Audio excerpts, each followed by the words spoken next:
So anyway, let's get the formalities out the way. My name's Aidan Jones. My pronouns are he, him, and I am the Christian anarchist that I mentioned. Yes, I remember. I barely skimmed over your email because I was playing lots of video games yesterday and reading One Piece, and those are very important to me. So you're going to have to reiterate your disagreements with me. Yeah, fair enough. So the main things I wanted to talk about were mainly Marxism. Let me get my email up actually, because I think I forgot to. It was Marxism, LGBT issues. I believe it was also abortion philosophy, and if you're brave enough, theology. I guess, even though I'm aware that's not really your wheelhouse or anything, but you know. I feel like I'm confident enough in any of those subjects. What do you want to talk about? Yeah, I reckon we could probably start with Marxism because there's a few things because I would consider myself pretty left-leaning. However, there's a few areas of left-leaning thought, I guess you could say, that I'm not quite aligned with, and I guess Marxism would be one of them, I guess. Mhm. So well, first of all, I am even though I am an anarchist and I do believe in a lot of left-leaning economic policies, for example, I think that a lot of Marxist principles. Well, again, my Western imperialist education has taught me that Marxism is the poopy head economics philosophy or whatever. But yeah, so I guess we could start there. I guess. Yeah, well, I mean, if you're an anarchist, then you already would have had to have defied a lot of the more hegemonic Western capitalist cultural propaganda, right? I mean, surely if you're an anarchist, you're familiar with most of the retorts people would use to besmirch Marxism. Oh yeah, 100%. And a lot of those retorts are completely invalid, but some of them aren't quite. I guess to be specific, the main area that that I have an issue with Marxism is historical materialism, for example. So I think that would be a good place to start. Even though I do think historical materialism is it's pretty useful when applied in certain circumstances, I do think it has a lot of limitations, and I think the fact that Marx was such a materialist has really weighed down leftist thought. Like anytime anybody has to talk about what communism could look like or what any ideal society could look like, it always has to be framed from the framework of Marxism and what Marx did. So it feels like we're sort of haunted by his ghost, as it were. You know what I mean? Well, And I don't he necessarily. never really painted. Oh, sorry, go on. Oh, I don't necessarily disagree with that. I'm not like a proselytizer for orthodox Marxism or anything. And he was a modernist, which I'm not. Um, Dialectical materialism and historical materialism are good sociological frameworks. They're useful in their analysis, but they're not holistic. Nothing can be. I don't disagree with that at all. And I do think that the obsession with historical materialism as a single unifying mode of historical analysis does sometimes cripple leftists, especially when when it comes to modern pragmatic issues. I'm not like an orthodox Marxist or Right, anything like that. I would especially because disagree on a great many things with some Marxists. oh, well, fair enough then. But you still have described yourself as a materialist, for example, and I guess I'm more in the Hegelian idealist sort of camp. You know, I'm saying these words like I know what they mean, but you'll have to bear with me. But yeah, I mean, naturally, I am Christian, so if I'm going to be adopting any philosophy, it's probably going to be idealism, I guess. But one of Why? my bigger criticisms of Marx was that he never really. Why am I an idealist? What's the relationship in your mind between being religious and being an idealist? Well, to me, spiritual concepts are not really that categorically different from abstract concepts. That ultimately, a spiritual concept is basically a rational concept in the sense that it appeals to something that is immaterial, but it doesn't really exist in the real world, but it does exist in the world of forms, I guess you could say, if that makes sense. Like, for example, you can make a lot of rational, logical proofs for God or whatever, that sort of thing, in People the have same way that argued you that. can make arguments. Yeah, in the same way that you can make arguments for I guess math existing or something like that. Not to say that the two are comparable in the same way, but you know, they're both in the realm of rationality, I would say. The distinction between Hegelian idealism and Marxist materialist thought is driven mostly by what you think has the larger impact on historical forces. But I think even if you're religious, which, I mean, of course, many socialists have been historically, you can still believe that material forces are that which have the greater effect on human history and historical development. And my issue, like, or to put it another way, if you're dealing with spiritual issues, they tend to be metaphysical in nature, and many Christians will readily admit that, God is a kind of watchmaker who set in motion all these forces, principles, and objects, and it is by those mechanisms that we all follow, Like, if you follow the watchmaker interpretation of God's creation, it would sort of necessarily follow that it would be through um, the interactions of these forces materially that would lead to the development of human historical progress. I just don't think there's necessarily like a deterministic relationship between idealism and being religious. Well, yeah, so there's 2 points there. Well, I guess that's mainly my concern, that basically the tension is that you either believe like human behavior and ideals is what drives history, or material circumstances. And I am on the side of believing that ideals are the stronger force, because I am aware that, like, for example, material conditions obviously play a huge part in our behavior and how society develops. But I still think that of the two forces, ideals and behaviors and like that sort of thing are the stronger driving force, mainly because you could say, for example, a lot of our lives and human behavior is determined by like our society, basically, that whether or not you're poor, what area you grow up in, etc., etc. But then we have to ask the question, well, then what determines our society? It's a bit of a chicken and egg sort of thing, where it's like, our environments determines us, but we determine our environment at the same time. And I think that we humans are ultimately the stronger force in that sense, if that makes sense. It's a broad analytical thing, but of course we also control the material factors. You could argue that the material factors include our interests as a class, and that it's through our interests as a class that we shape ideology. Marx would have argued that modern bourgeois ideology is a product of their intent on keeping class relations favorable to their interests as the bourgeois. But this is a largely non-falsifiable point. It's what mode of analysis you choose to engage with. It's not like there's any hardcore data on, like, well, actually, it's the, 5 ideas to every 7 materials is the ratio. So, whatever you prefer to analyze. Yeah, that's fair enough. But I think, like, one of the limitations of using historical materialism as the main thing is that, well, ironically, well, there's 2 things. Well, first of all, like I said before, Marx didn't really give us a good picture of what an ideal society would look like, other than very vague, broad strokes, nothing too specific. And I think when it comes to like leftist sort of systems that we've come up with that have actually been more specific. For example, I'm a massive fan of anarcho-syndicalism, but if I'm being perfectly honest, I'm one of the few anarcho-syndicalists. That's why I consider myself an anarchist. But I'm one of the few anarcho-syndicalists that sort of realizes anarcho-syndicalism isn't really communism. But I'm like okay with that, if that makes sense. A lot of anarcho-syndicalists will say, "Oh, no, it's communism," but like that's the thing. I don't really see it as communism, if that makes sense. It's fine. Because it still requires a free market sort of thing. Well, it doesn't. I don't think it requires a free market. It requires it requires like self-interested economic blocks and worker communes. I think I mean, it doesn't really matter to me, like, the details of a future society. I feel like leftists have wasted a lot of time trying to conceptualize it.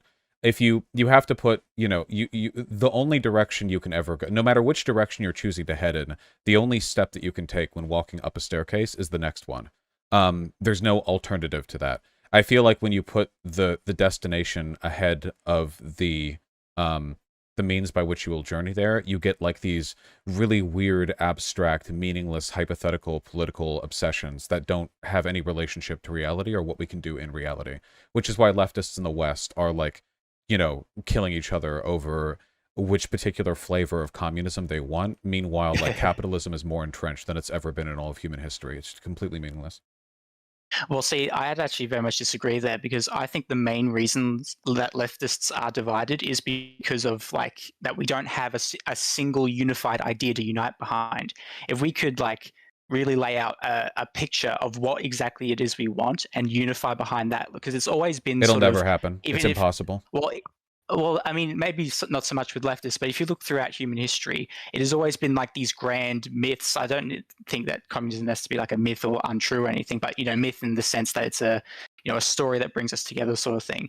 That very much gets at sort of abstract ideals, you know, like of heroism, of progress, whatever it may be. I strongly And I think disagree. that, This is your really, idealism.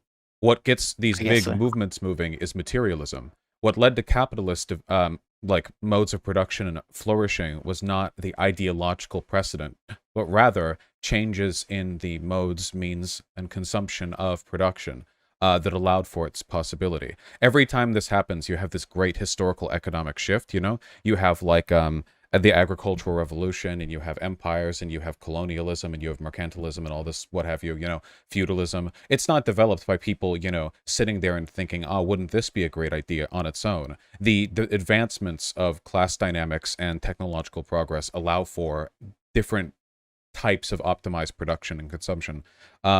The only thing that can unify people behind a common socialist ideal is to set the stage for socialism to be the only logical and productive and efficient mode of economic production. Everything has to be set in its place. It has to be the next logical step.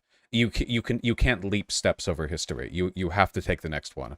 You have to go where historical progression follows. Well, yeah, like I said, I don't disagree that material circumstances have a massive part to play, and I would still employ like historical materialism as a mode of analysis, but like you said, not the only one. But the thing is, right, you mentioned how like everything needs to be set in place, and then people will start to rally behind socialism. Kind of like if we start taking over the government or whatever, however we do it, and we, you know, make social like, you know, basically we start implementing policies that, you know, are socialist or whatever, you know, that'll start to get people on board with socialism. But once again, it's the chicken or the egg thing. So how do you get people rallied behind, uh, you know, I guess those sorts of principles, Well, like I don't think without you an do get ideal. people. Principles are irrelevant. It's not like capitalism happened because a bunch of people were ideologically capitalists. Like capitalism didn't happen because millions of members of the peasantry and proletariat like rose up and were like, we now ideologically believe in capitalism. That came afterwards. The ideology was post hoc. It was something that the elites disseminated to legitimize the systems that were put into place. I don't think it has anything to do with changing people's minds. It's about getting a critical mass of people together who believe in some kind of single change, and that change is endemic to or leads to socialism being the only like viable means of production in the future. You know, it's not about getting people ideologically on board with socialism. It's just about like getting people's basic needs aligned with whatever changes would be necessary to fulfill them, and that would have to be socialism. Right, but okay, so here would be an example, right? In the Catholic Church, which, by the way, I despise. I'm not that kind of Christian, and to be fair, neither are the Catholics Christian. But I don't want to get into that just yet.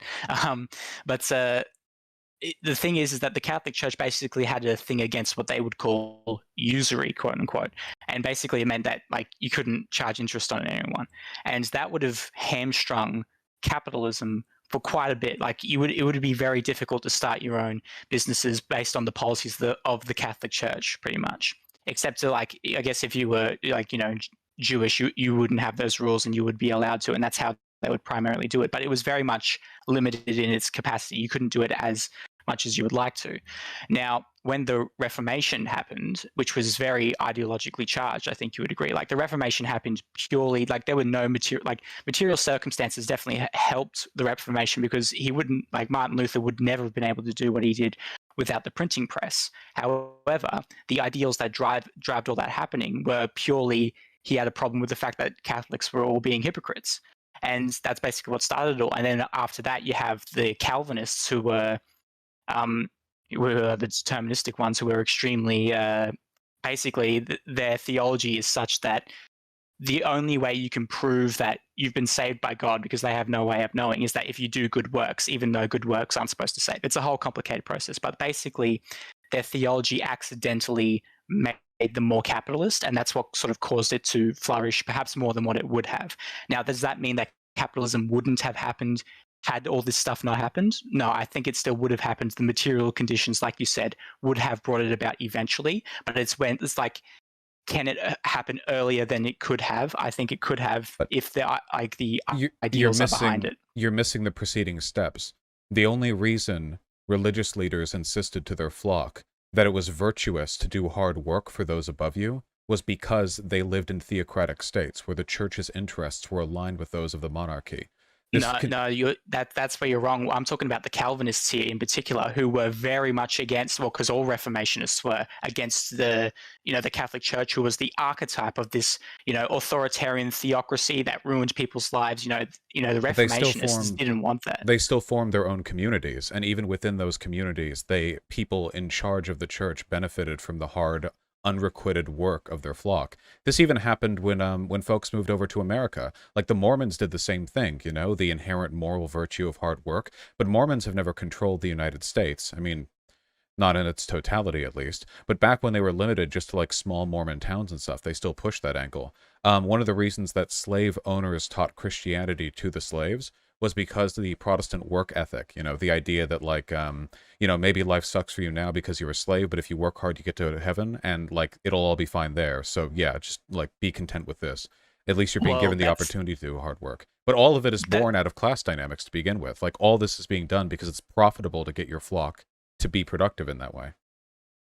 Well, see, that's the thing, like, the core of Protestant Christianity, the thing that if you ask any Protestant, that this is the drum they will bang, and that is that faith alone is what saves. There's this whole dichotomy within our religion about, does faith save or does works save? And by faith, I mean just believing in God and maybe repenting, and works meaning like, donating to charity or, doing hard work or getting baptized, whatever it is.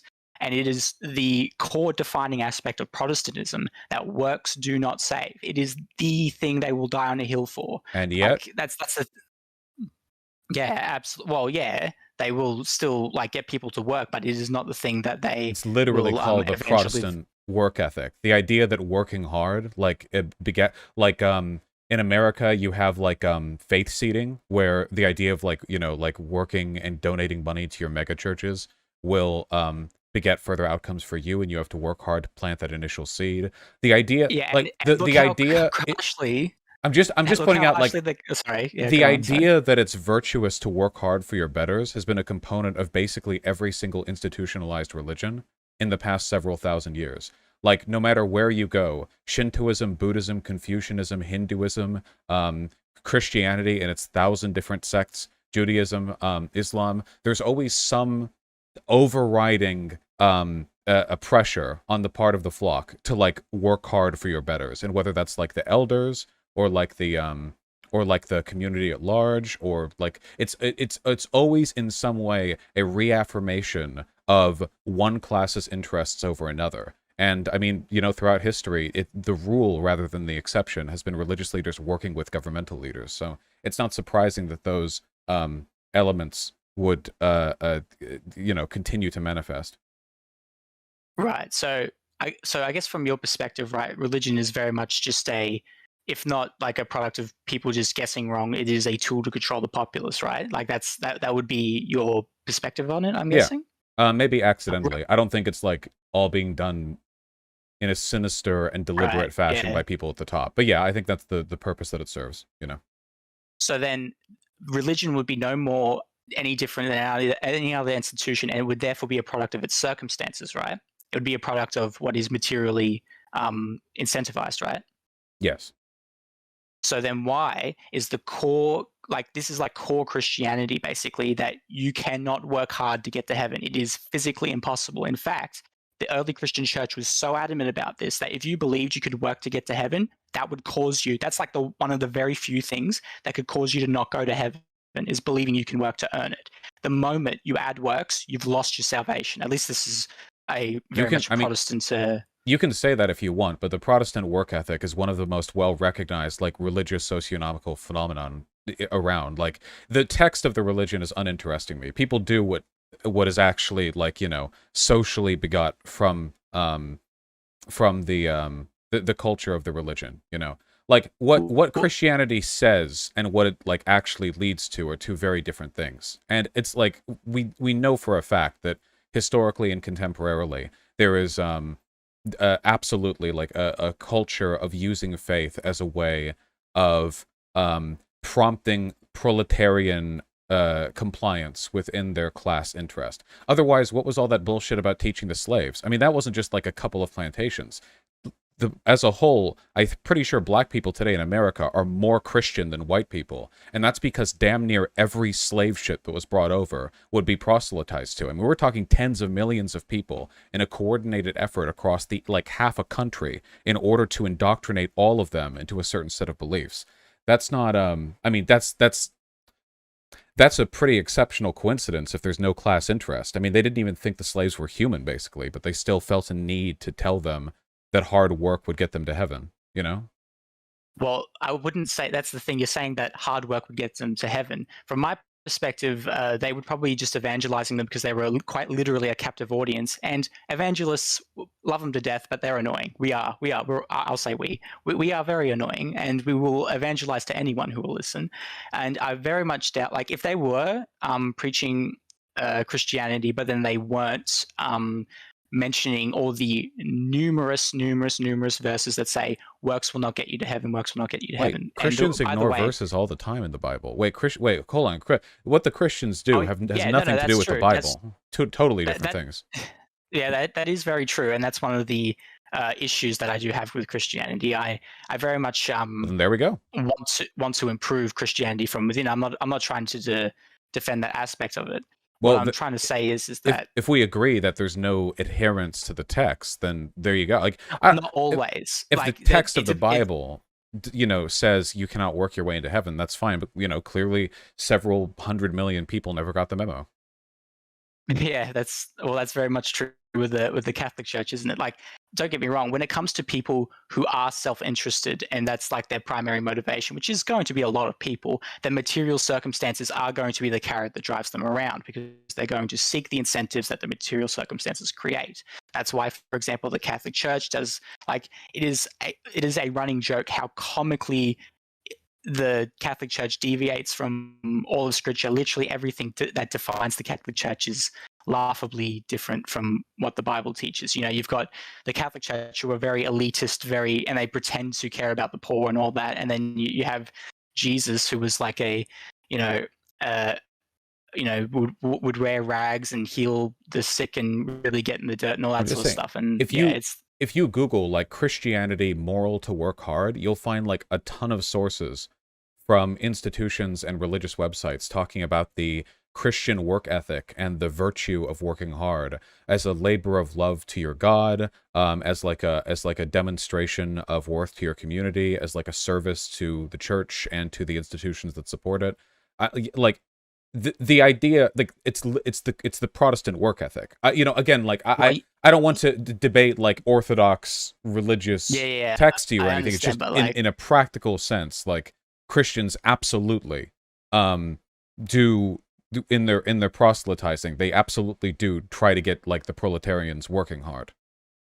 Well, yeah, that is true. Like, it's not as if they try to avoid people like working hard, because it's like, you know, the main reason that Protestants work hard is not because it's compelled, at least not compelled by God. It's probably compelled by those people, for sure. But like, as far as like the reason we do good works is the same reason, ironically, that secular people do them. It's because they are good. You know, we do good things because they are good things. That's the motivation there. We're not going to have heaven yoinked from us if we don't, you know, harvest those crops. Good in the sense that it's, well, are we like?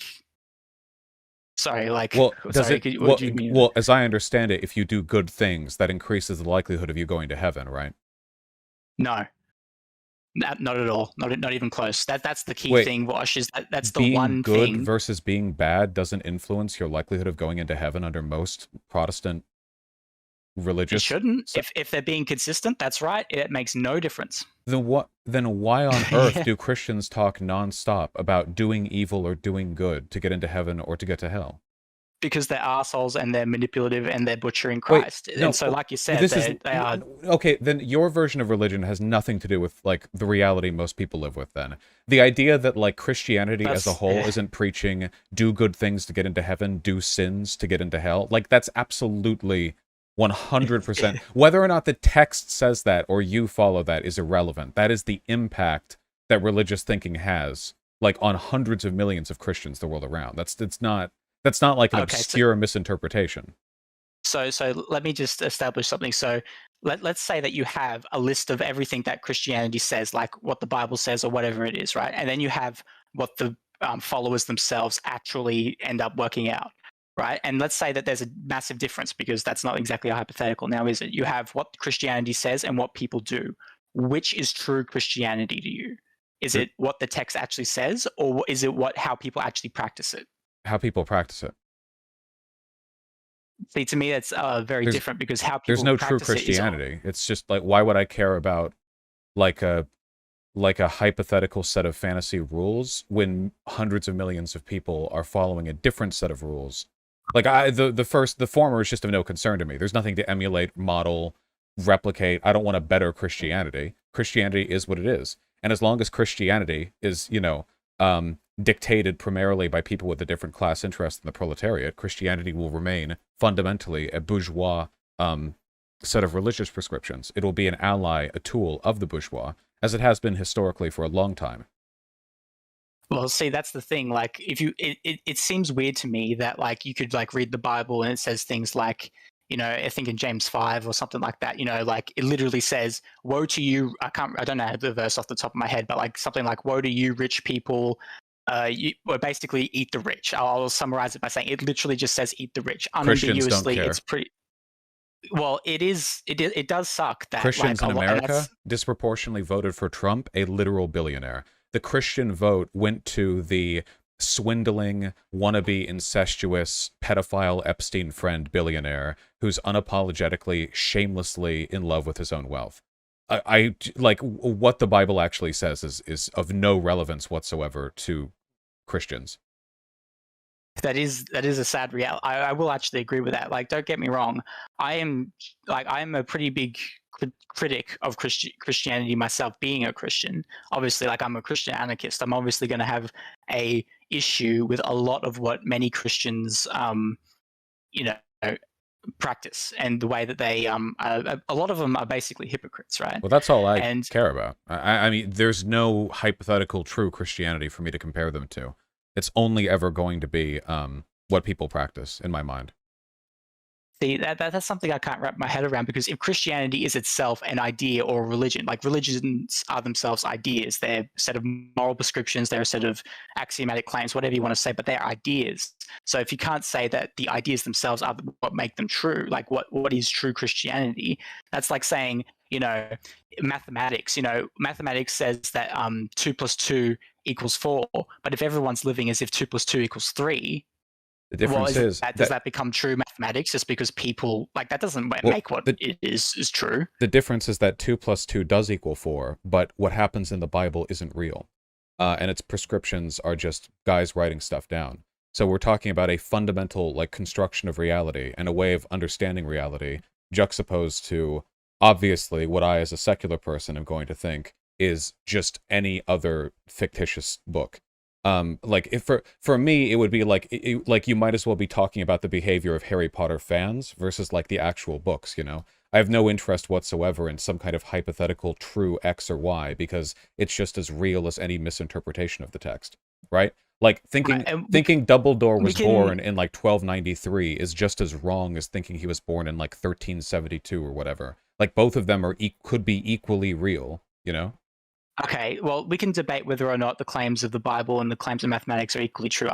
To be perfectly honest, I don't necessarily believe in biblical inerrancy, right? And so that kind of makes me a bad Christian or whatever. But anyway, but let me use that Harry Potter example then. If you had a bunch of people who say, yeah, we're Harry Potter fans, but then they dress like RoboCop, They just go around shooting like lasers out of their hands. To you, that person is just as much as a Harry Potter fan as the person who waves a wand around going Wingardium Leviosa and all that crap. If that was like So, a like, several thousand-year-old tradition, and like hundreds of millions of people were all like, yeah, Harry Potter, and then they put on like the RoboCop helmet or whatever, then yeah, Harry Potter would become that.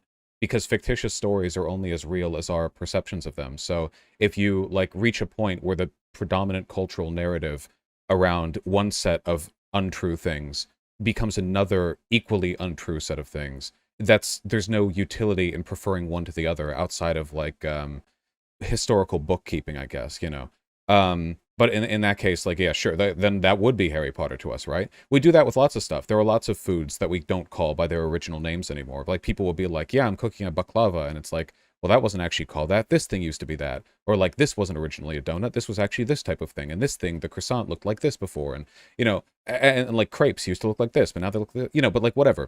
Things are what they're referred to. I don't think there's like a true crepe, right? I mean, I'm sure pizzas used to be really different. Let me tell you, it's an old recipe. They used to be very, very different. But we call modern pizzas pizzas.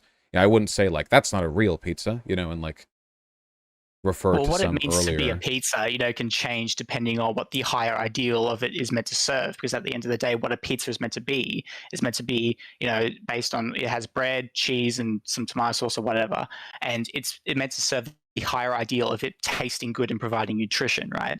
So as long as it's serving that higher ideal, then I guess it's close to the idyllic idea of what a pizza is meant to be in the world of forms or whatever it is. I don't know. I don't really believe in higher ideals right of concepts. You know, I take a Wittgensteinian approach to all this. You know, things are what we refer to them as, and they only are those things insofar as they describe a common understanding of that thing. So I think what this is born from is really what we talked about at the start with this tension between idealism and materialism. So let me use like a little thought experiment to explain why I believe in idealism over materialism.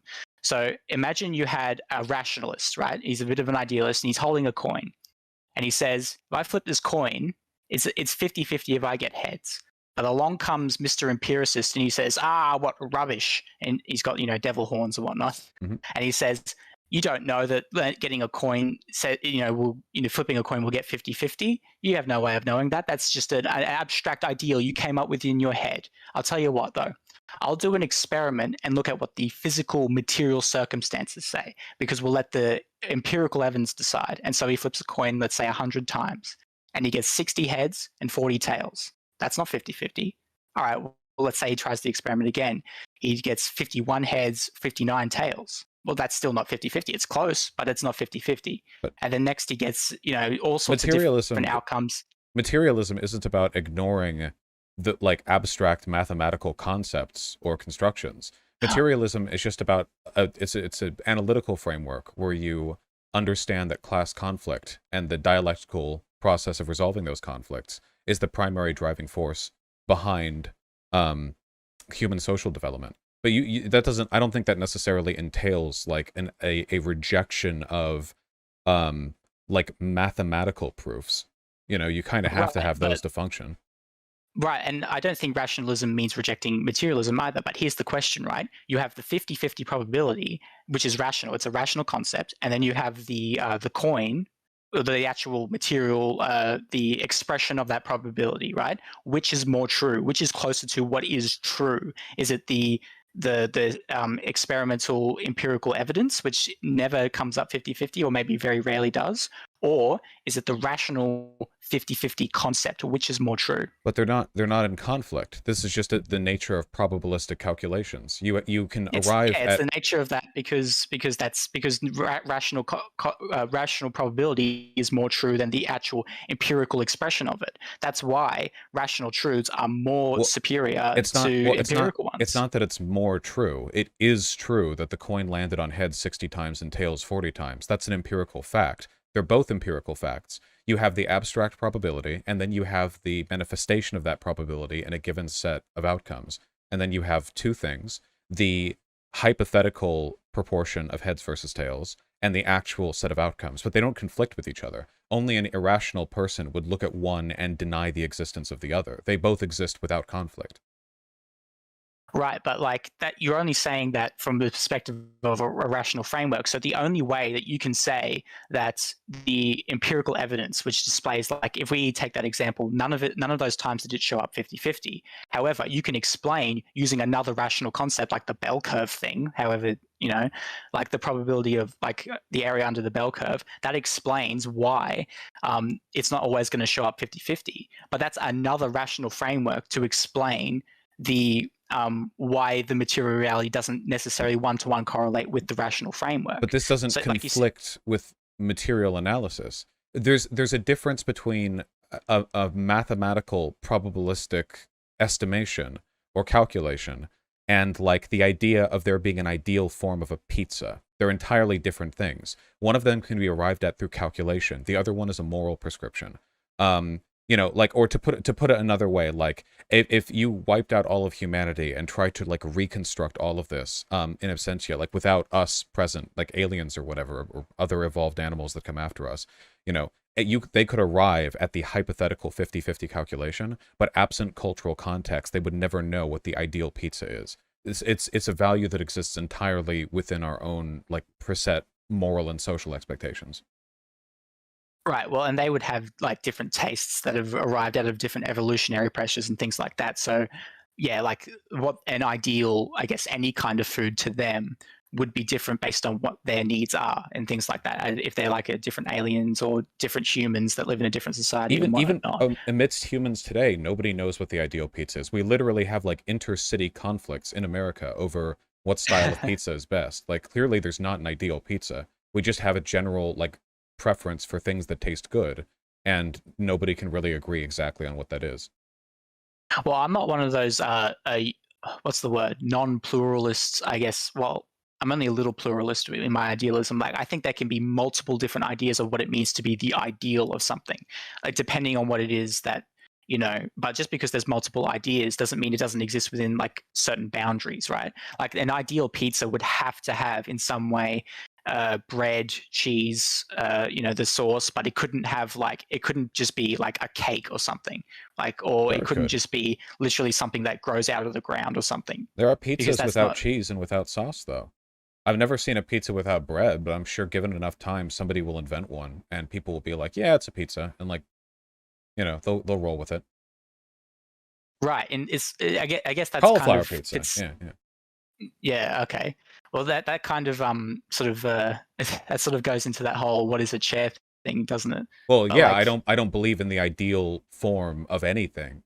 So I can't. So the circles we're running in right now, I would maintain for literally any concept. Even mathematical ones. There's still like scientific epistemology that people can learn about, and like even mathematical proofs are dependent upon certain presuppositions that we have to make. Though those are a lot more abstract, of course, because mathematical calculations are more divorced from immediate material considerations and sensory input.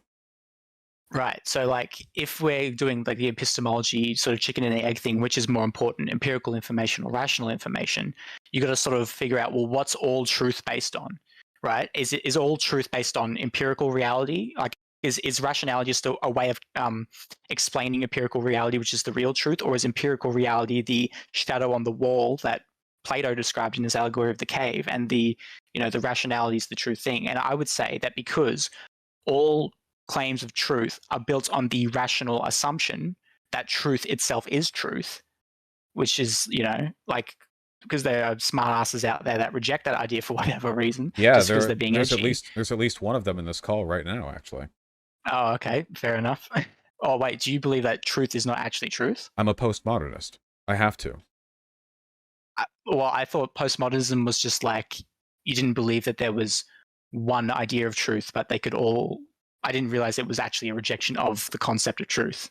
Well, there's a belief in a utilitarian value of some types of truth over others, but if you don't necessarily believe in a fundamental truth, a one singular truth, you have to understand that as long as there are different like perspectives on truth, there must necessarily be some kind of external criteria by which we're valuing some types of truth over others, right? And that would be a form of subjectivity. Obviously, I would still disagree with people who have different ideas on truth, because having a subjective take on something or an intersubjective take doesn't mean that you can't have disagreements with other people with intersubjective takes.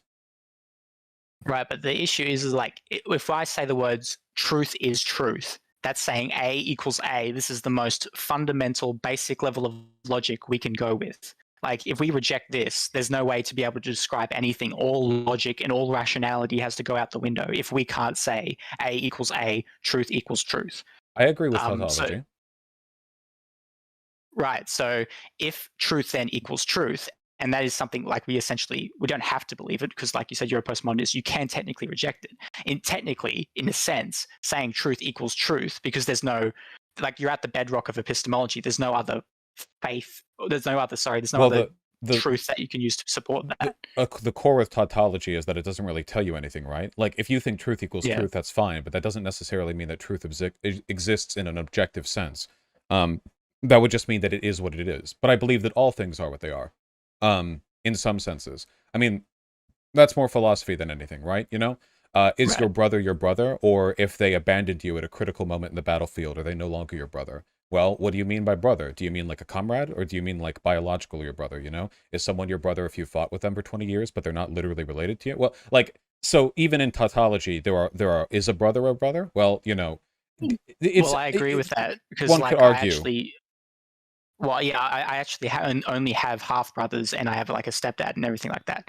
But because my stepdad was the one who essentially raised me, as much of I don't always agree with him on a lot of things, and he can be a bit of a dick. I still consider him my father. I don't call him stepdad. I call him my father because he was the one who raised me. And at the end of the reason, I base this on the idea that, like, if they have the essence of what it means to be a father, then they're my dad.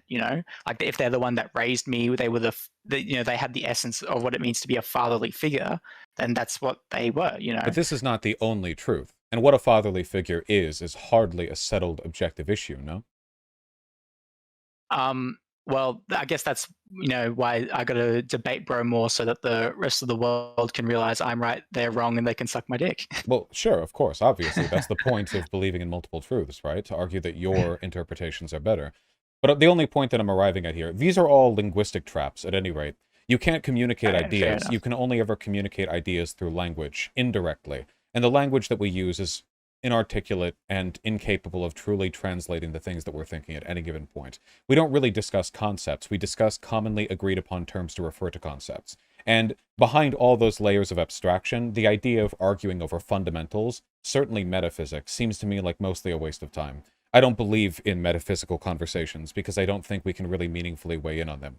And I certainly don't believe in dictating anything in reality based on metaphysical presuppositions, hence my problem with religion. But But then again, if you consider truth equals truth to be a metaphysical proposition, then I'm afraid we're going to have to let that bear on reality. That's just the way it's going to be. you have to make some presuppositions in order to arrive at basic understandings of the world. Like, for example, you have to trust the idea of sensory input. You have to believe that you are participating in reality, because if you can't do that, you can't really do anything. But I don't think that just because some metaphysical presuppositions have to be made, that necessarily means that all metaphysical presuppositions are justified or necessary or useful. I think that only the ones that have to be made in order to participate should be justified. Perception, input, sensory, what have you. The other stuff, I think, should be left aside. It serves no utility to pretend in its existence. Right. Like, I guess I believe in making as few faith claims as possible, even though I consider the idea the idea that truth equals truth to be essentially a faith claim. I think it's one we kind of have to, like, well, again, we don't have to, but it's a good. I'd advocate for it. I think it's a good faith claim to make. But seeing as we're sort of, I think we're sort of hitting bedrock on this part. Do you want to sort of move on to like LGBT issues and stuff like that?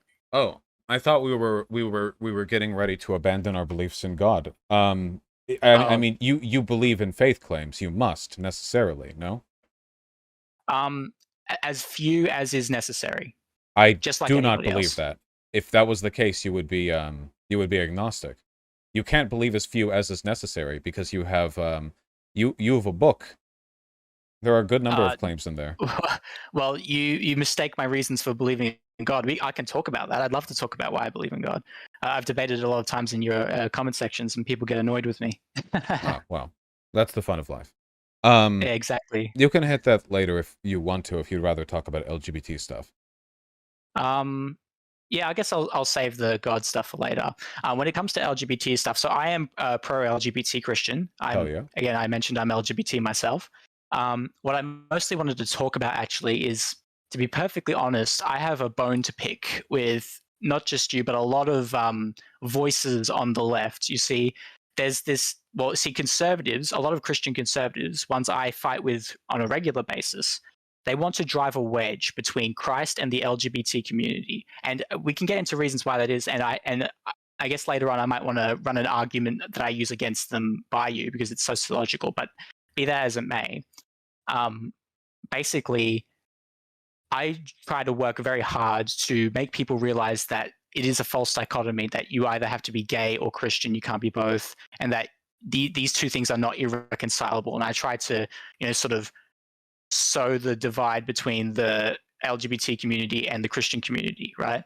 And the issue is my efforts to do that are very well hampered, you might say, by by you essentially, because you have, well, it's not that you're doing this on purpose by any means, but it's basically you have a very vitriolic, inflammatory way of speaking about things, and that's why we like you. That's why everyone watches you, because it's very entertaining and cathartic. But it can be very hard to stop the divide. Like if I'm trying to convince conservatives that being gay is not a problem, but then they see all the lefties saying, Christianity is a lie and we need to burn it to the ground, it's the cause of all human problems and all that sort of stuff, it can be very difficult for me to convince them that you can be gay and Christian, basically.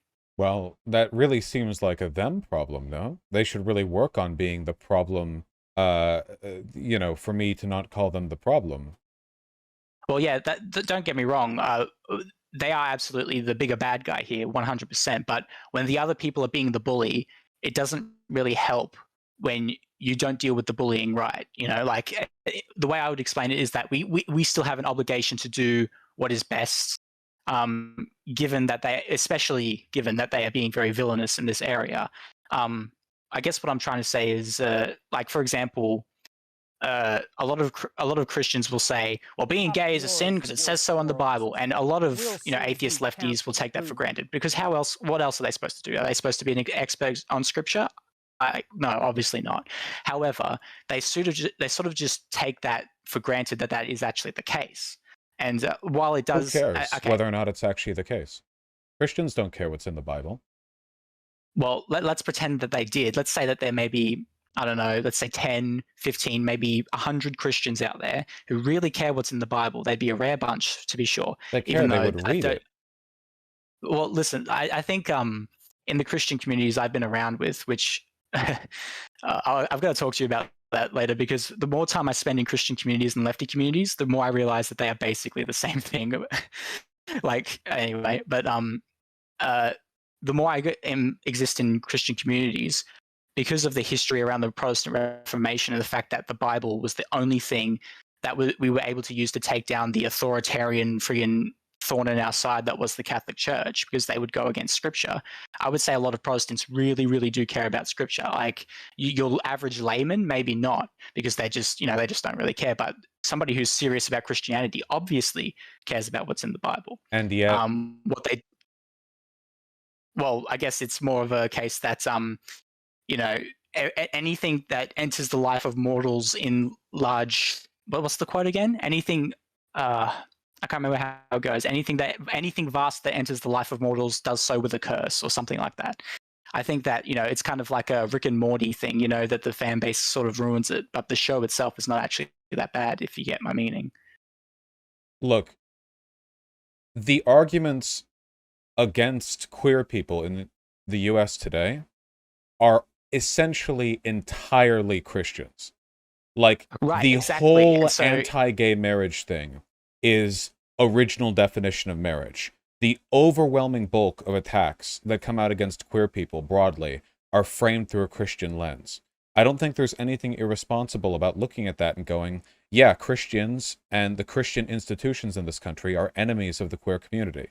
Now, I have never said that you can't be Christian and be pro-LGBT, because I know people who are Christian and pro-LGBT, but the group of people, the bloc, the class at large, are absolutely aligned against queer interests. I don't think there's And anything wrong or harmful about saying the that. thing is, right, if we could get Christians en masse to realize that being gay was a sin, if we could do that, and this is where I would want to run my argument by you, because it's very sociological, but if we could get Christians en masse to realize that being gay isn't a sin, that whole thing would disappear. Christians would no longer be the enemy, and and gay people would never be the enemy of Christians. Well, We good can luck bring with people that. together.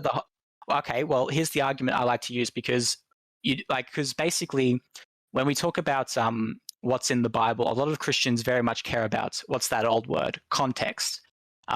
That's basically only certain, because we have a thing where only certain rules were only ever meant to apply to certain material circumstances. Like that is something that we believe. For example, the Old Testament law was only ever meant to apply to the state of Israel. That's all it was for. It was never meant to be a thing that lasted into eternity, because of course it wouldn't. And that's one of the reasons that Jesus was basically, had a problem with a lot of the Pharisees or whatever, is because he made that point that these rules weren't always meant to be taken so absolutist, and they weren't meant to be last forever. So I guess that my argument would. So let me just run But by it's the irrelevant. sociological. Well, They I don't believe what see they believe. You can't. Well, There are hundreds of millions of them. You can snap your fingers and get them to read the Bible, the text which is supposed to lead them to eternal reward that they haven't already? No. This isn't. This is your optimism in believing you can unite people based on ideas. Nobody has ideas because they're told to have ideas. People's ideas are constructions of their environment that align with pre-existing political and material goals. The reason Christians are overwhelmingly reactionary relative to other groups in the United States is because the material forces that bring people to religion are the same ones that tend to exclude them from ethnic and sexual diversity. It's overwhelmingly a rural thing. If it was the opposite, if the forces of the world could change such that people in cities were more likely to be religious than people in rural areas, then Christians would be relatively progressive. But they're not. It's just urban planning. It's just city design. All right, well, so to address that point, the idea that people don't have ideas because they're told to, I don't know what you think education is, but all right then.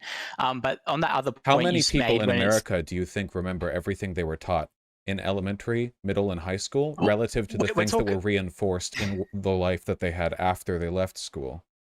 Well, we're talking about America here. I'm an Aussie. Remember, I've got to comment on what I see. That's the same over there. Nobody remembers. People, you sit down and listen. You can try to teach people what you want, but the things people really learn, overwhelmingly, on average, not every individual, are affirmations of environmental forces that they experience. People in rural areas are far more likely to internalize certain things than people in other areas. People who live in war-torn areas are more likely to internalize information that pertains to survival or gathering food or what have you than people who live in areas that are not racked with danger, even if both of them were taught the exact same things. Education is great and all, but what matters most is cultivating a society in which people are exposed to good lessons just as a matter of interaction through society. Like, you don't want to teach people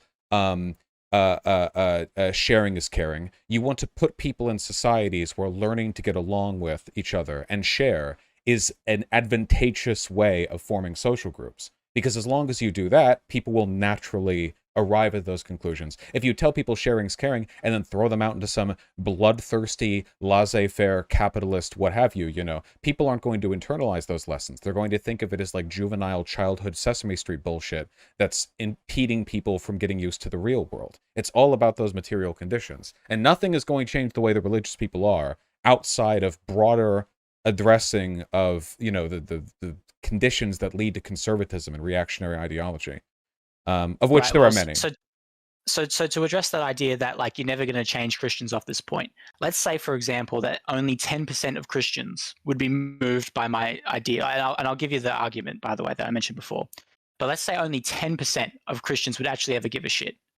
Christians make up 2.38 billion people on the planet, which means that 10% of them is 238 million of them. That's almost 10 times more than my entire country's population. So I'd say that even if only 10% of all Christians actually gave a shit, that's still massive. And let's say only 10% of those 10% would actually listen. That's still millions of people that we could move to our side. So I guess this would be. So I guess I'll just give you my argument, because it's about sociology, I guess, and it's a bit outside my wheelhouse, right? But in the Bible, it says, being gay is a sin, blah, blah, blah, blah, don't do it.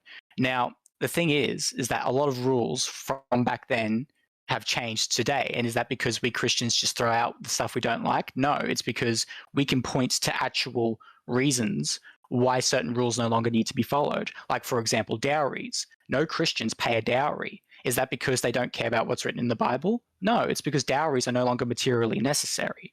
Because dowries were a sort of form of, not only proving that you could provide, but they were almost like a form of elderly welfare, because they pay, the old people like a cow or something, so that, they could be taken care of or whatever. It'd be a shittier form of elderly welfare, but it would work nonetheless.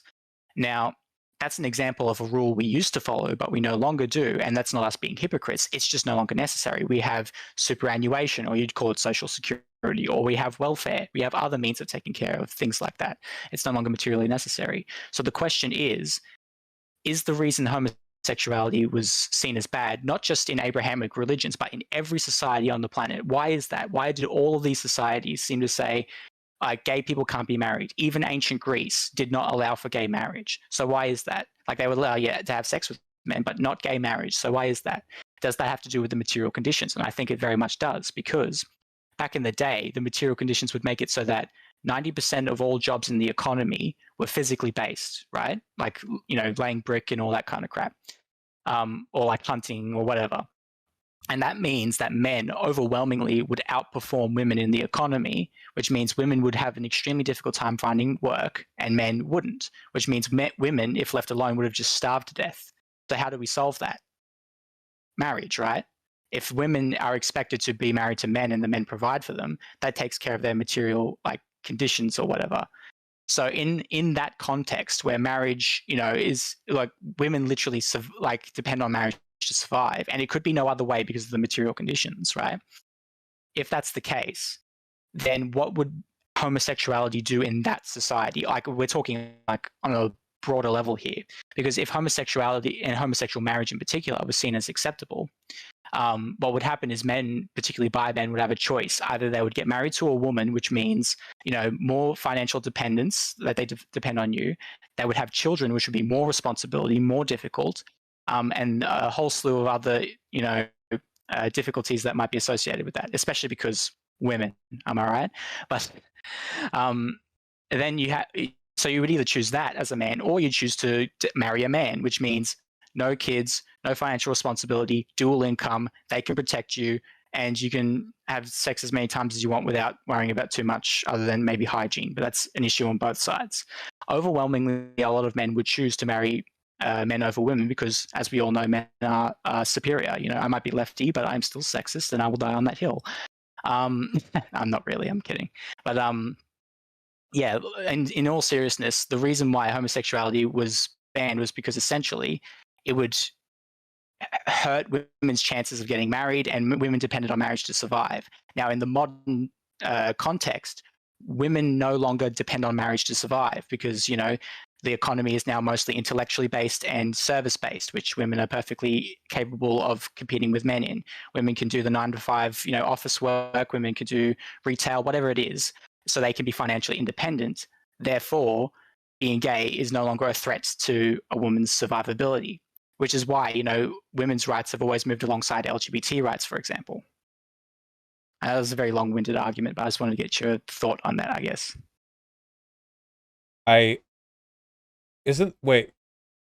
Assuming your premises, isn't this an argument in favor of materialist analysis of society? Oh, absolutely. Like I said, I am in favor of using materialism, because the way I view it is that rational truths are superior to empirical truths, but empirical truths decide which rational framework is correct. So, for example, if you have two different rational ideas, both of which are logically consistent, but one of them correlates to material reality and the other one doesn't, well, obviously the one that correlates to material reality is the true one. So materialist analysis is still absolutely important. I just don't think it's like what you said. It's not comprehensive. It doesn't account for everything. So, but I still think that this is if you explain to Christians that the only reason being gay was considered a sin was because of the material conditions at the time, I think they would material laugh in conditions your we are no face. longer. You'd be surprised. I've actually moved I've moved a handful of Christians over on this. I've not had exactly a massive platform, or anything like that. But I don't know why been... you're talking to people whose belief structure is literally based on faith. I don't know why rational arguments would be a reliable or effective way of changing their mind. Look, well, if you because, can, right? if you the can, reason is oh, sorry, go on. Additionally, I think it's maybe a little bit in my mind textually odd, the idea that the Bible is supposed to be a perfect manifestation of God's will. It's not, though. It really don't depends on believe in who you that. talk to, and a lot of Christians, if it's in the Bible or if they say it's in the Bible, which is really what matters, because none of them fucks read the Bible. You know, you're only going to get so far with that was true for the time, but not for right now. You know, funnily, the Mormon Church did that. With the whole allowing black people into their church, but coincidentally, God's eternal, undying, omnipotent will happened to change right around the time the U.S. government threatened to pull their tax status as a church if they didn't start letting black folk in. So I guess God really hard up for that cash. I don't. You can look, Yeah, if you can convince some people, that's great. Some are susceptible to that. I don't think that's mutually exclusive at all to pointing out the fact that Christianity is largely an oppressive institution. With regards to queer rights, though, like I don't think those things are in conflict at all. You know, you could be like going up to Nazis in like 45 or whatever, and you could be like, look, see here in the national precept how we're supposed to defend the nation. How are we defending the nation? By gassing our own citizens, you know? And like, you know, if you can convince some people based on that, I guess that's better than nothing, right? But I don't think that could take away from people going, like, pointing out that the Nazis are doing the Holocaust. You know what I mean?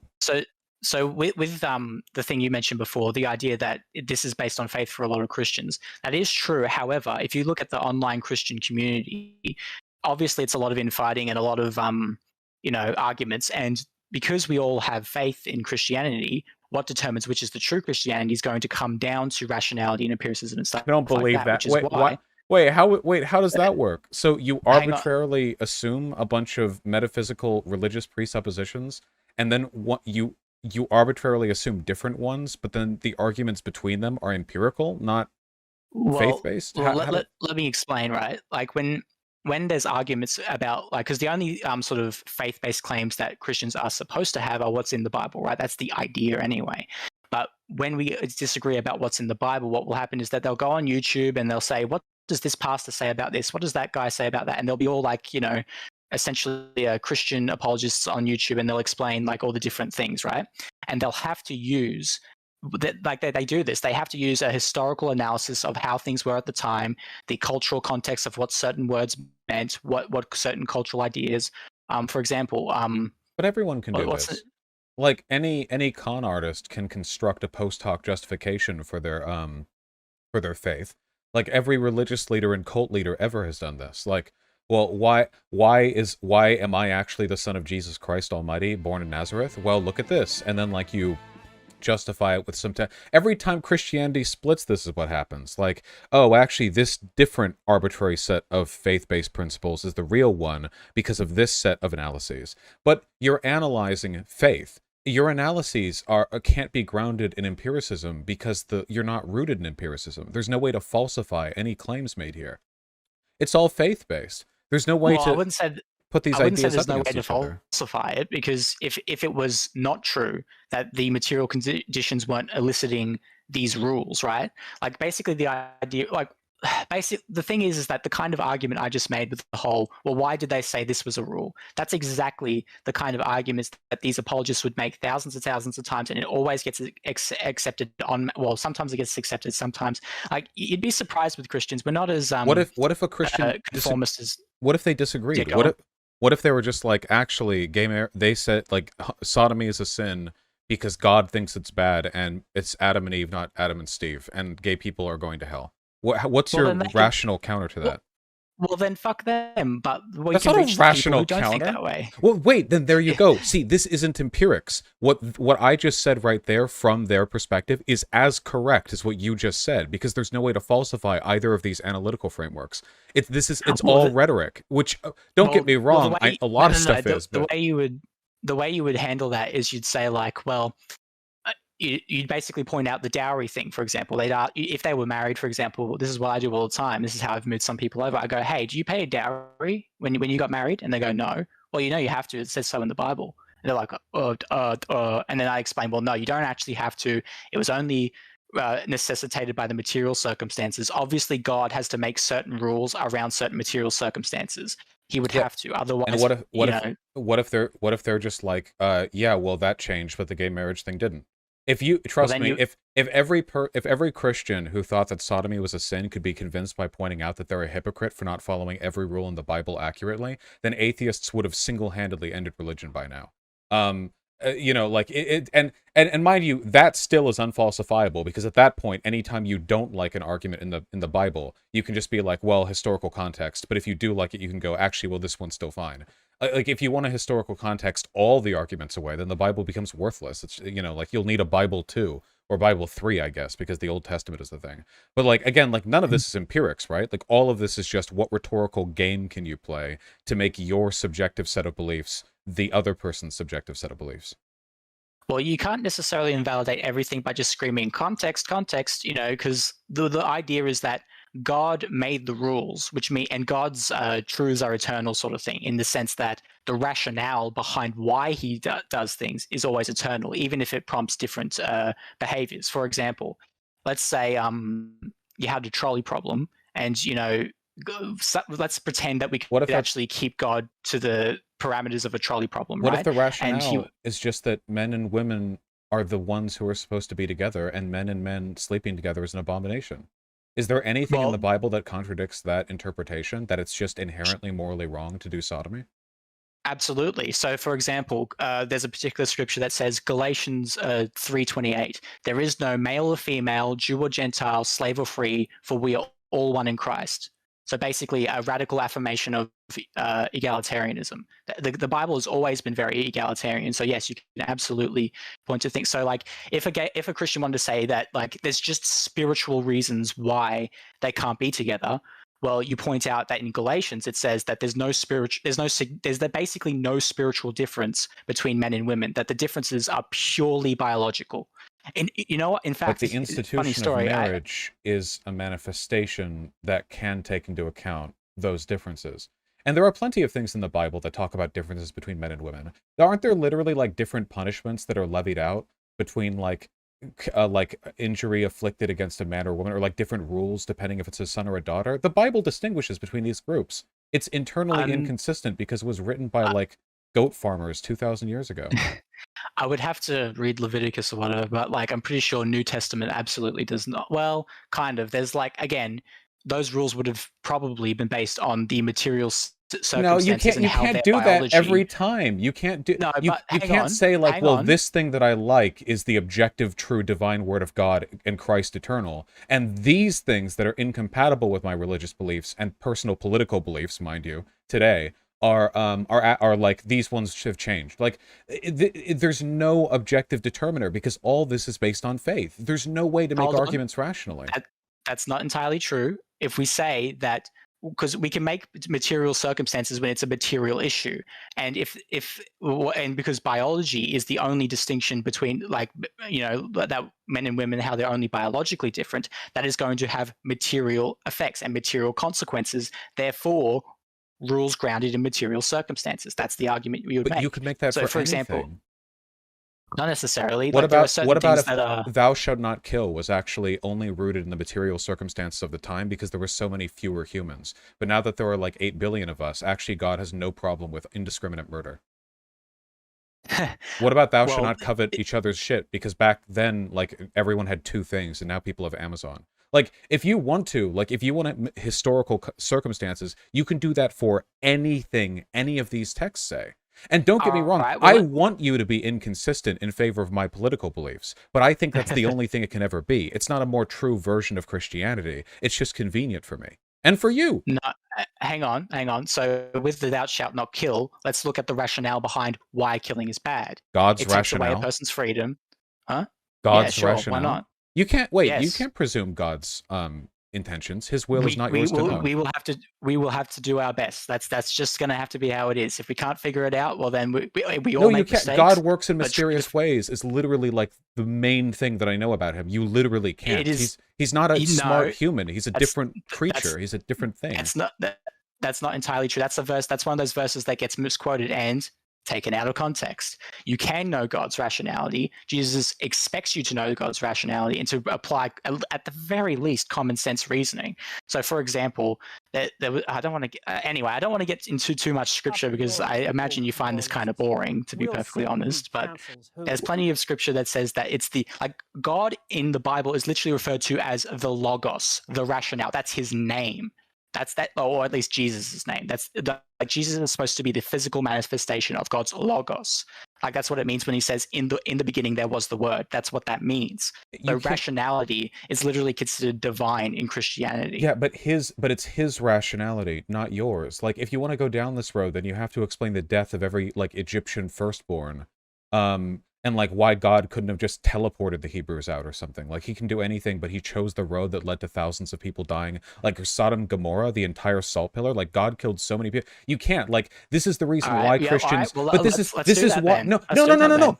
There's no point. This is unwinnable. The reason Christians say God works in mysterious ways is because the books, the new Bible and the Old Testament, are incoherent and inconsistent, and the only way at forming a coherent framework through all of them is to just ignore some parts and take other parts. Every religion does this. It's not like a Christianity only thing. I just take issue with the idea that there's some way of rationally arguing Christians into a more egalitarian form of Christianity when I don't think I've done that. No, you can make you can make arguments that they'll believe, but they're not rational in the framework of Christianity. They're rational in the framework of empirical, non-religious, ethical argumentation. Anyone arguing based on faith can find arguments as convincing for totalitarianism and oppression as you could for egalitarianism.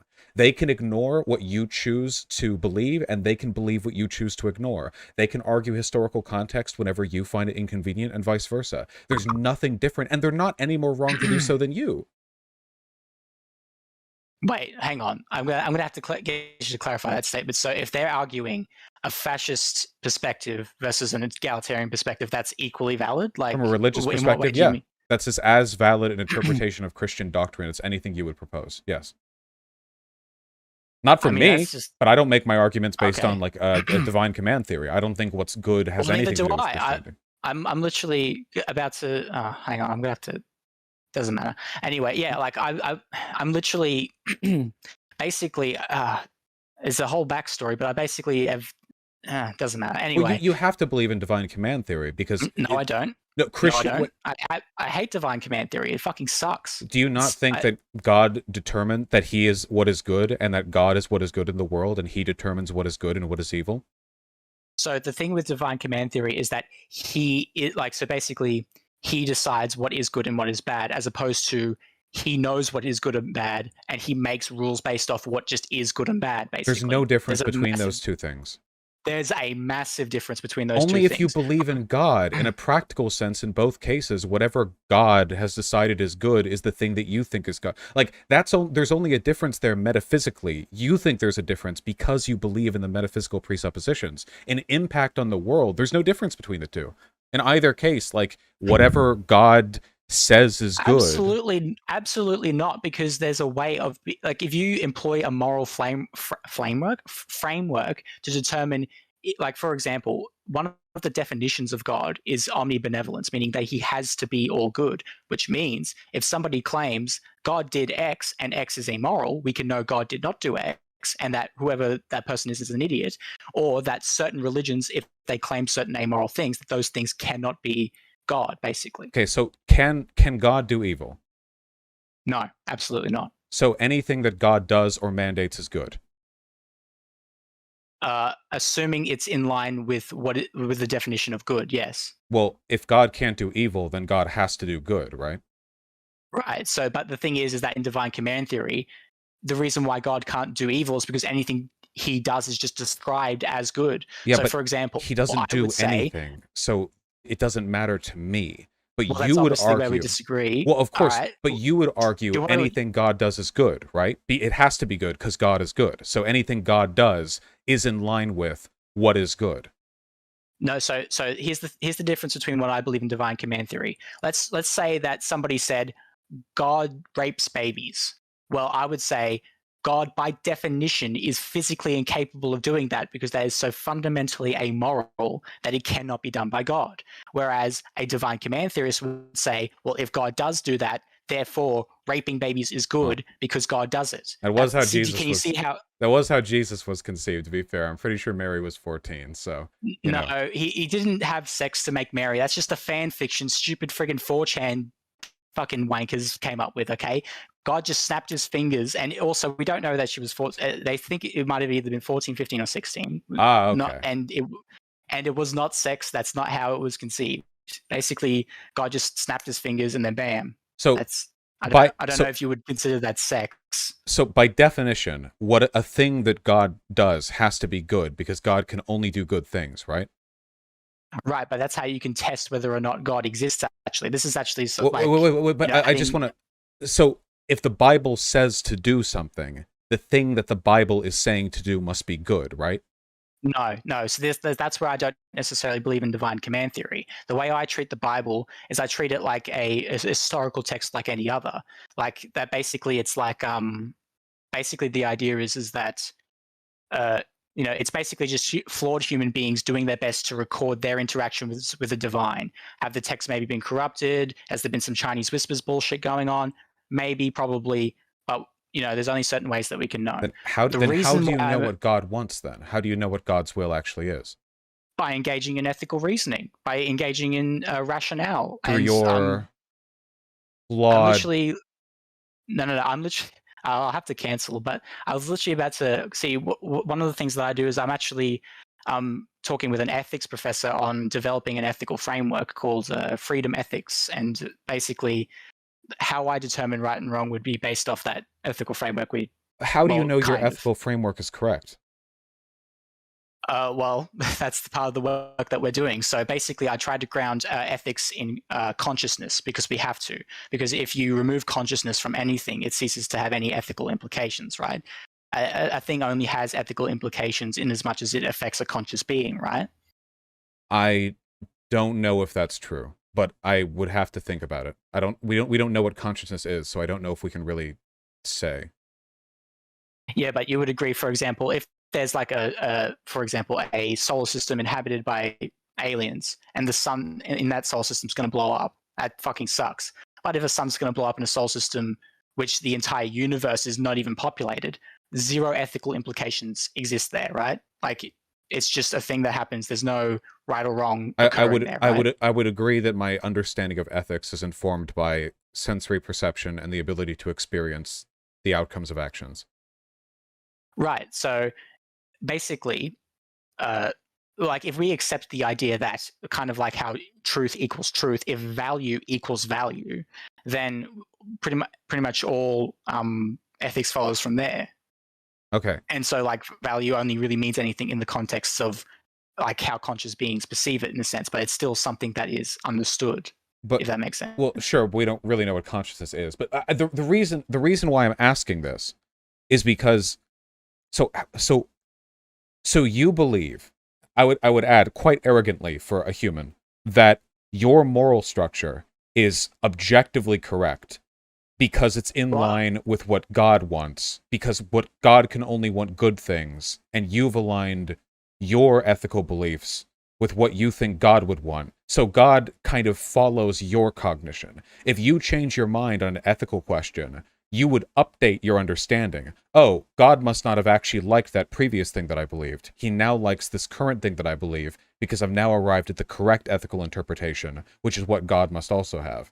That has to be what you believe, right? No. So basically, when I say that I come up with an ethical framework, what I'm really saying is I'm like, ethics is already like, what it means to do right and wrong is already a thing, and I'm trying to come up with a framework to describe that thing. I'm creating the language by which we could understand, creating a form of, not the language, but a form of language how we might understand right and wrong, as opposed to, like basically, it's kind of like how do you know if yours is correct?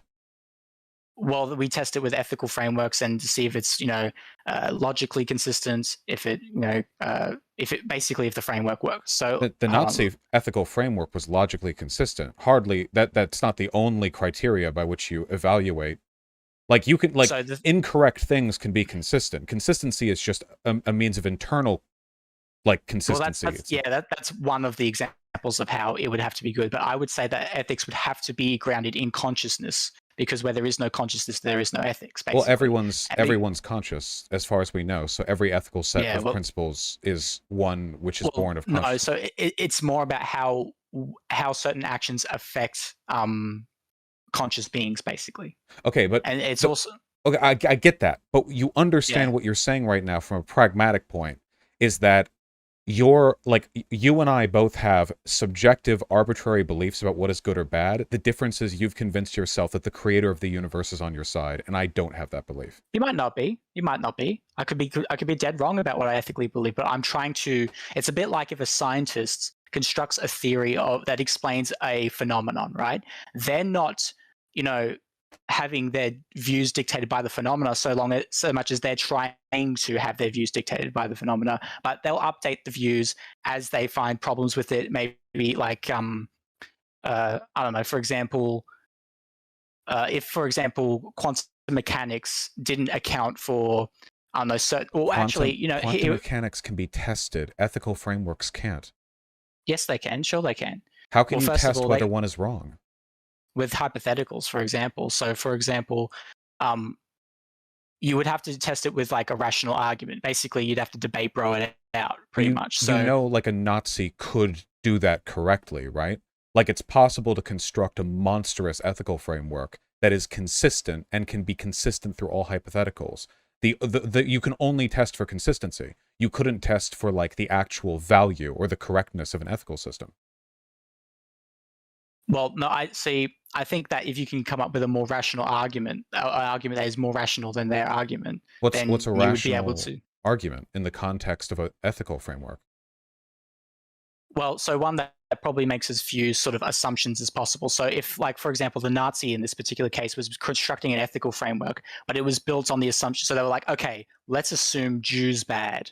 And well, what kind of assumptions does that imply? Okay, let's assume this, and this, and then what does he mean by Jew? Okay, and then that's going to have its set of assumptions. So it should make as few assumptions as possible. Why does it have to make as few assumptions as possible? Where is that written in the universe? Call it moral intuition. I'm sorry, I will not call it that, actually. You're not running away from me that easily. How do you objectively prove that an ethical framework can't make presuppositions? It has to be as simple as possible. Well, I'm not saying objective, it is still in a sense subjective, but in the same way that saying the sky is blue is subjective. Like I could say, for example, the sky is blue based off our current understanding of, our current framework, if you will, of color. But somebody else could just as easily say, well, based on my framework of color, the sky is actually orange. But we're making or gray. We're making a moral statement, though.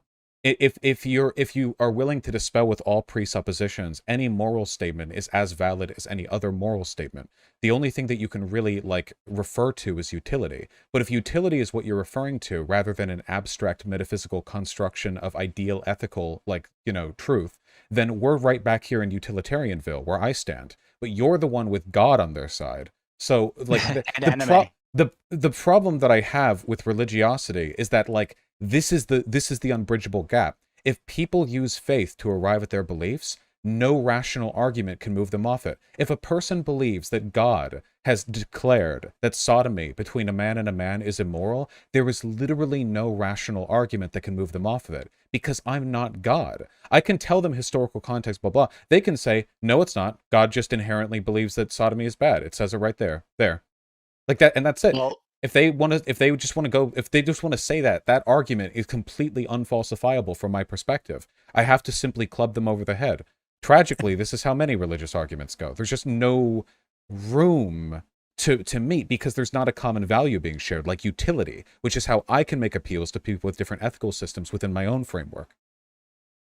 Well, see, that's the thing. If I could give them a rational argument that explains, no, God did not say that, and that's not what God believes, then that would be the argument that would move them off that, wouldn't it? Do you think it's an interesting coincidence that people who are vitriolically homophobic, as opposed to just obligatorily homophobic as a product of their religion, are less likely to be convinced that the sodomy line in the Bible was only a product of historical circumstances?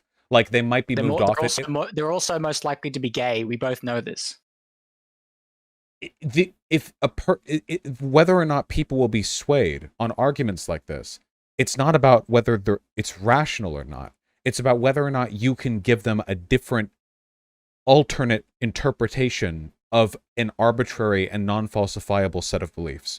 It's not a reliable way of securing political allies because it's on a precipice. All they need is one bad fever dream where God tells them that actually sodomy is immoral for them to become an evangelical for the rest of their lives, you know? It's not the same as a concrete ethical position. You know? That's always my concern. How do you argue with that, right? Like, from a utility perspective, there's nothing you can do. It's God. It's heaven. It's the immortal soul. It's unfalsifiable. I guess, like, normally I would say rationality. Like, you know, if we can't defer to rationality, I guess that's, like, again, I'm just deferring to that. The same way that you would say, well, if we can't argue on the grounds of empiricism and things like that, then how do we do this? But if they, like I said, I guess when you say we can't begin our moral or ethical prescriptions based on faith, but isn't kind of everyone sort of doing that? Like, again, we discussed how truth equals truth is essentially a faith claim, and that's something we pretty much all have to engage with. There are necessary presuppositions, but like being a Christian is like way the fuck out there, right? Basically, like, here's something I believe on faith. When I wake up in the morning in my own bed, I faithfully believe that, like, a shape-shifting specter who can walk through walls didn't enter my bedroom and stare at me throughout the night, then leave right before I woke up. That's something I only know on faith. I don't know that for a fact. Damn, you're onto me. No, I'm just kidding. Yeah, but then I can go on and have my day, right? But that's my presupposition. Like, I'm just getting out of bed, you know? Your presupposition involves a fucking lore dump that crosses time and space to encompass all reality. It's because earlier you said the fewest presuppositions is best, but you make far more than me because you believe in God and Christ. I assume you believe in at least some of the biblical tales. Not that they're all 6,000-year-old Earth or whatever, but you have to believe in at least some of it. Otherwise, won't call yourself a Christian. I would believe in some of it until I had moral, empirical, or other reasons to, like, if it was a story in the Bible that contradicted another story, I'd probably, okay, well, one of these two has to be wrong, sort of thing. But I think you're misunderstanding that I'm not basing my belief on God purely on just, well, I woke up one day and decided to believe in God. I do have actual reasons for why I do that. I guess, do you want to go through that argument, I guess? You can if you like, sure. Okay. So the main reason why I believe in God in particular is because of an argument I like to call the argument from Pantheism. So Pantheism is basically the idea that the universe and God are somehow equivalent, essentially. That's either the universe itself is conscious and we call that God, or that, you know, we would just arbitrarily describe the universe as God, or something along those lines, basically, or that the universe is the physical body of God, you might say. Now, in so the argument from Pantheism goes like this. So first, we have to define our terms. So I believe that God, as a pantheistic God, would be omnipotent, omnipresent, omniscient, and omnibenevolent. So in order for me to know if there's a God that exists, I have to know not only that those four things are possible, but there's also something in reality we can point to that demonstrates that, right? So is there something in reality that we can point to that demonstrates even one of these definitions? So when I say omnipotent, by the way, I'm talking about having all the power in the universe. When I say omnipresent, I mean being in all places in the universe all at the same time. And when I say omniscient, I mean having all knowledge within the universe. And the reason why I stress within the universe is because I'm not appealing to power that does not exist. So, God does not have to make a stone so big, blah, blah, blah, he cannot lift it, sort of thing, because that's not a power that exists. It's logically impossible. I mean, you can, in the same way that you can create stories to explain any natural phenomena, no?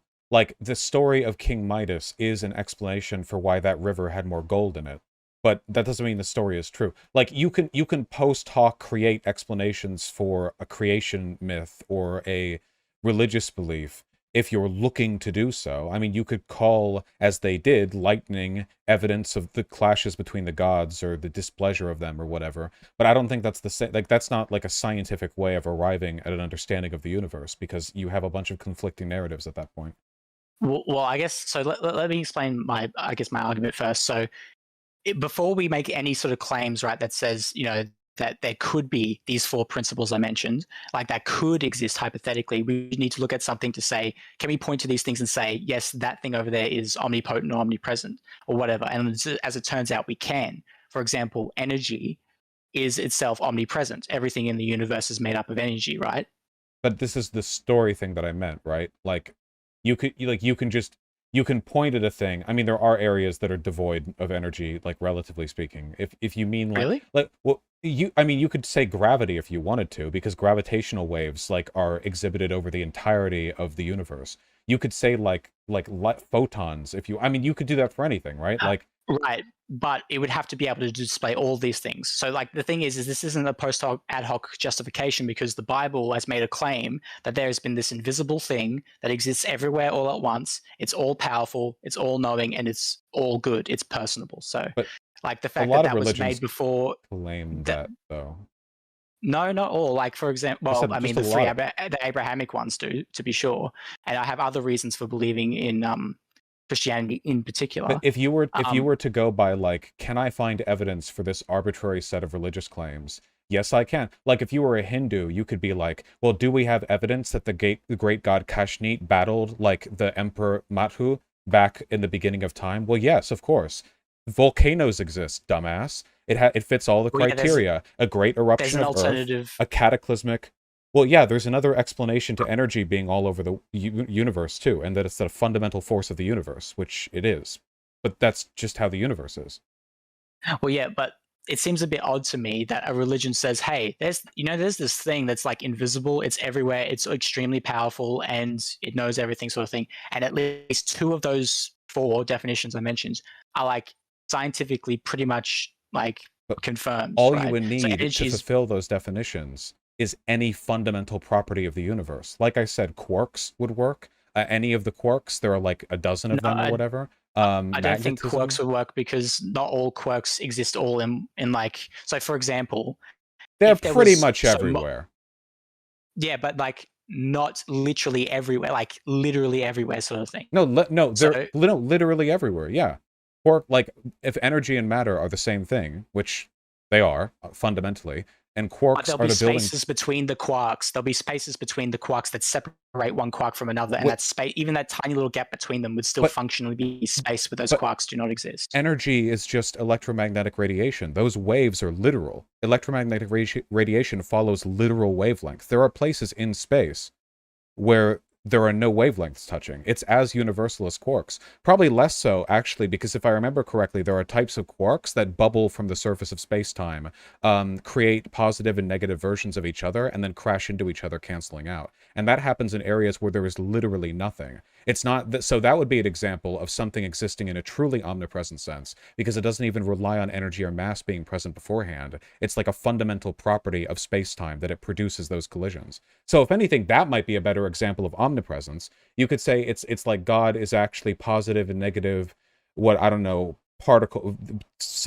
particles or whatever. But, like, you could say that for a lot of stuff, right? Like, the universe just has rules that are followed all over the place. Wait, hang on a second. So isn't everything in physical that's made up of physical reality, isn't that made up of energy? So those quarks themselves would be energy. Like if you break down, so what are quarks made of? Like, if you keep breaking it down to its fundamental what each thing is made out of. You hit the bedrock of it's just made of energy. Like it's either I don't think you can potential split. energy in its physical form, or it's like kinetic energy. Basically, I don't think you can split a quark. I think those things might be proper fundamentals, and that energy is made of wavelengths of things like photons or electrons or whatever.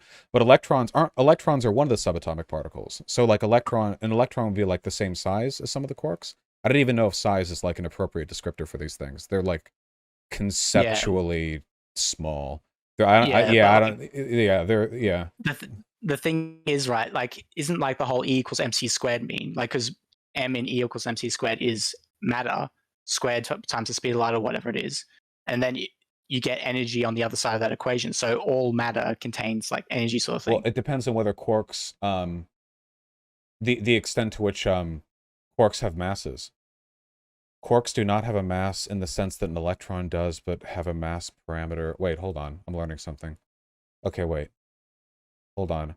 The T quark is as heavy as a whole atom of lead? How the fuck does that work?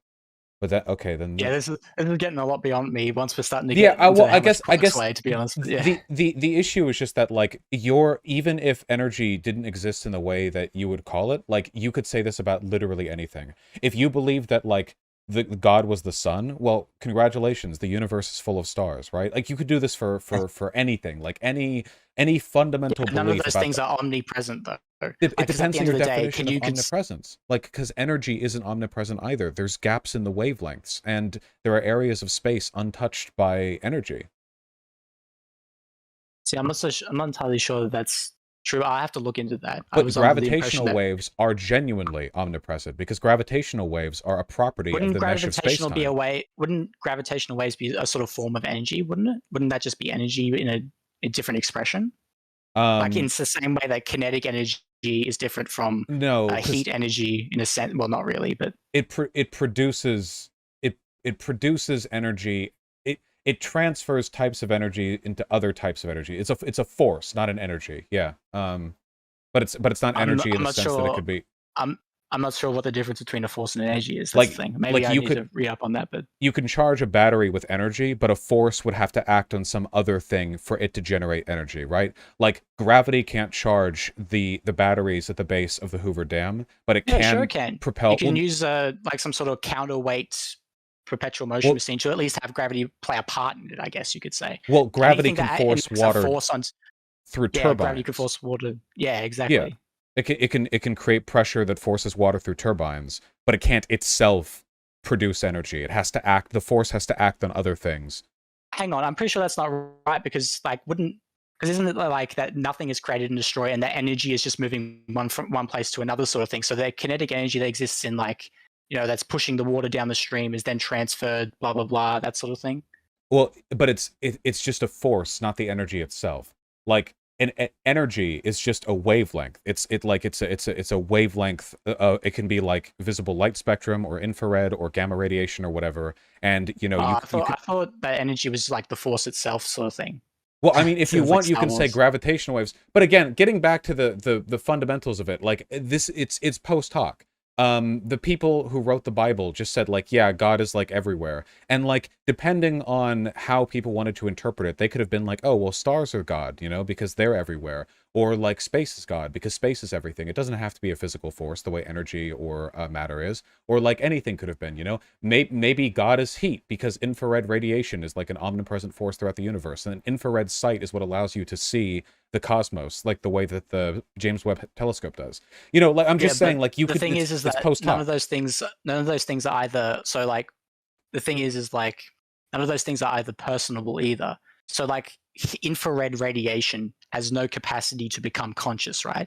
Now you're probably going to pull me up. You're saying, hang on, are you saying energy can become conscious? I'm saying it technically can, in the sense that we human beings are made up of energy, and we human beings are conscious. So therefore, in a sense, the energy that exists within our physical forms is, in a sense, conscious. So we know that energy being something, maybe an emergent property, I guess. I don't know how heavily want to commit to that. We're in the universe, so we're going to be made up of the same stuff that's in the universe. And energy and matter is the whole universe. So we have to be those things too. That's my argument.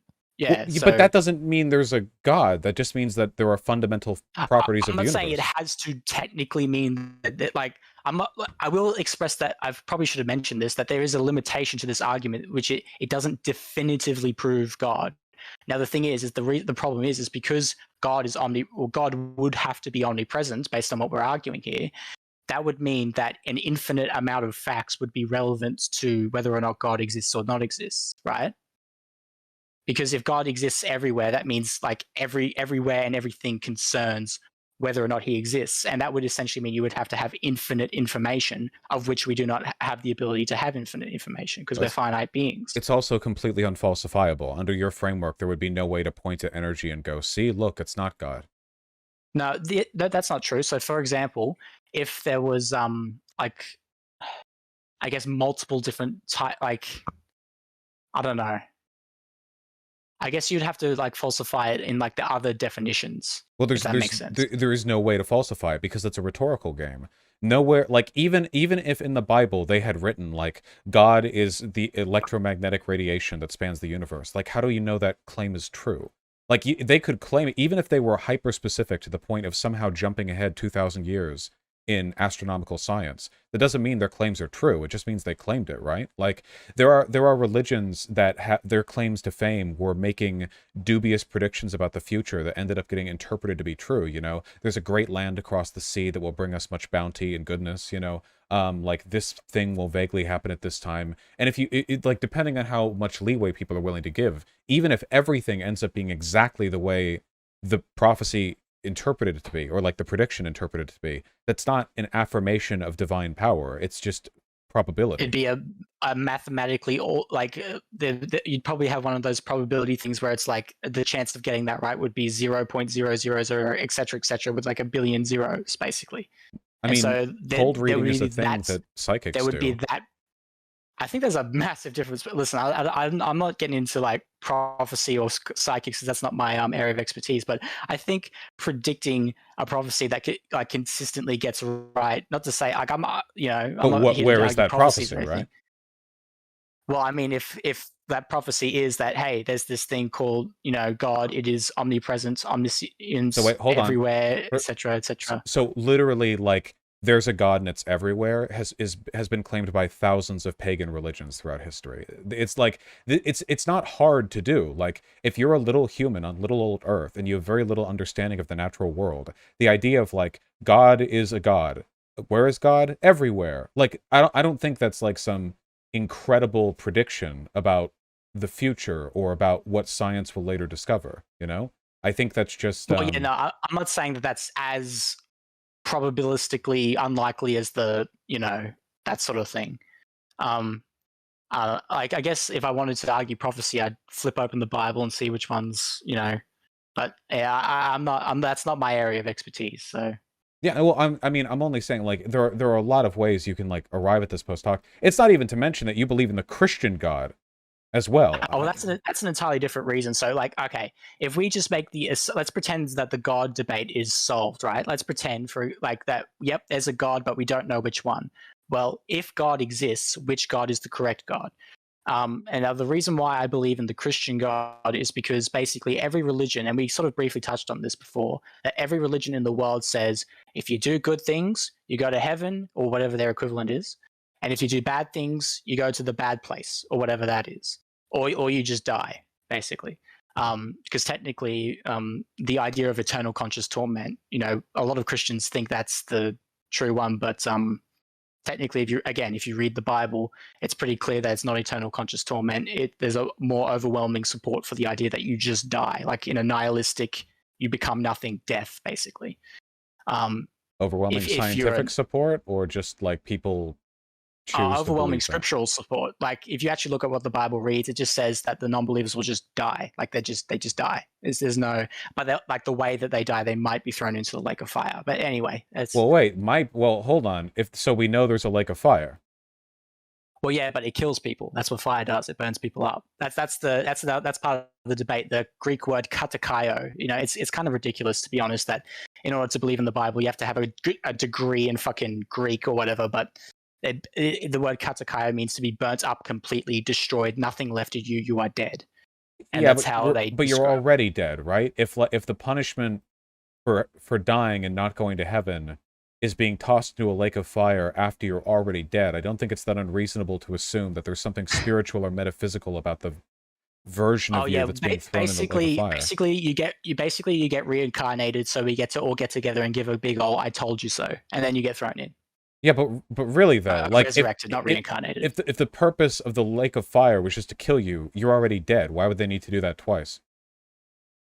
Well, could basically because like the soul lives on or whatever. But again, that's religion, I guess. Yeah, we can debate whether or not Well, the where does soul the exists, but soul live on if you're it's just chilling on Earth. You're just hanging around like ghosts and shit. Or I also do kind of believe in reincarnation, but that's a bit of a less orthodox kind of Christian belief. well, I mean, all of this is just like what you want to believe, right? The majority of Christians think you go to hell if you do bad things.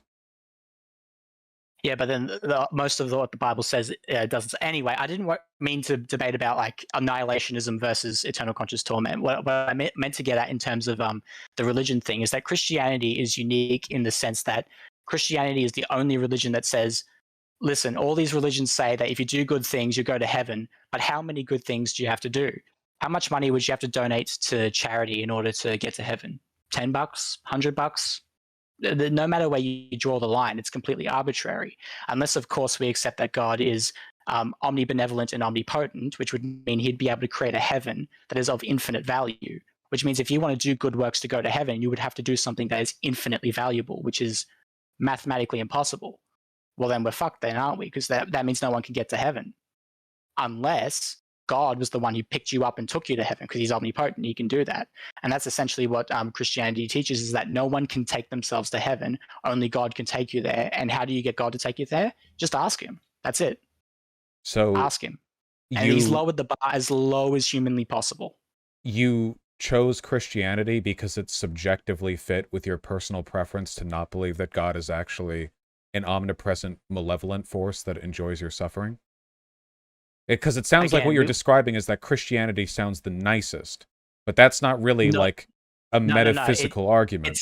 It makes the least arbitrary. So, like, if we accept, like, if we're going off the least of arbitrary that is idea, assuming there's no God at all. Energy is just energy. It's just a force. Well, yeah, like that's what, like, again, that's why I said if we assume that this question on God is settled, I'm saying like which religion would you choose? Not is God real? Like I would use the energy argument to explain why I believe in God, but it's called the infinite ladder problem, basically, that if God told you to, drop the ladder from heaven and said, all right, climb to the top of that ladder and you'll get to heaven, mathematically speaking, you would have to be climbing an infinite ladder. You'd be climbing for an infinite amount of time and never get there because we are finite beings and nothing finite could ever approach infinity, basically. What if the God just created the universe and now isn't doing anything? What if it's a watchmaker scenario? Like a deistic sort of God? Well, I mean, plenty of pagan religions believed, as you do, with fewer presuppositions, that God is just everything, that there's just like a fundamental nature God, that stretches out to the entirety of all things, and that, you just do a dance every once in a while for the rain. I mean, if you want fewer presuppositions, there are options out there. Non-denominational spiritualism probably has the few, there are rational. Well, technically, I am a non-denominational Christian, but there are rational issues for why. Well, there are rational reasons why you would say that God would have to intervene in some way and have a relationship with us, basically. Why? Because of the problem of evil. Because if God has to do the maximally most ethical thing, no, he doesn't. Is it? You're presupposing that. Why on earth would why would God have to do things that are good? Well, again, I guess that's part of our definition for what God is. I guess if there was like a being that created the universe but wasn't good, I would essentially say that that's not God, basically. Well, so it's not God then. Like, wouldn't it make more sense if something as large as the entire universe created the universe, that they probably wouldn't give much of a shit about us?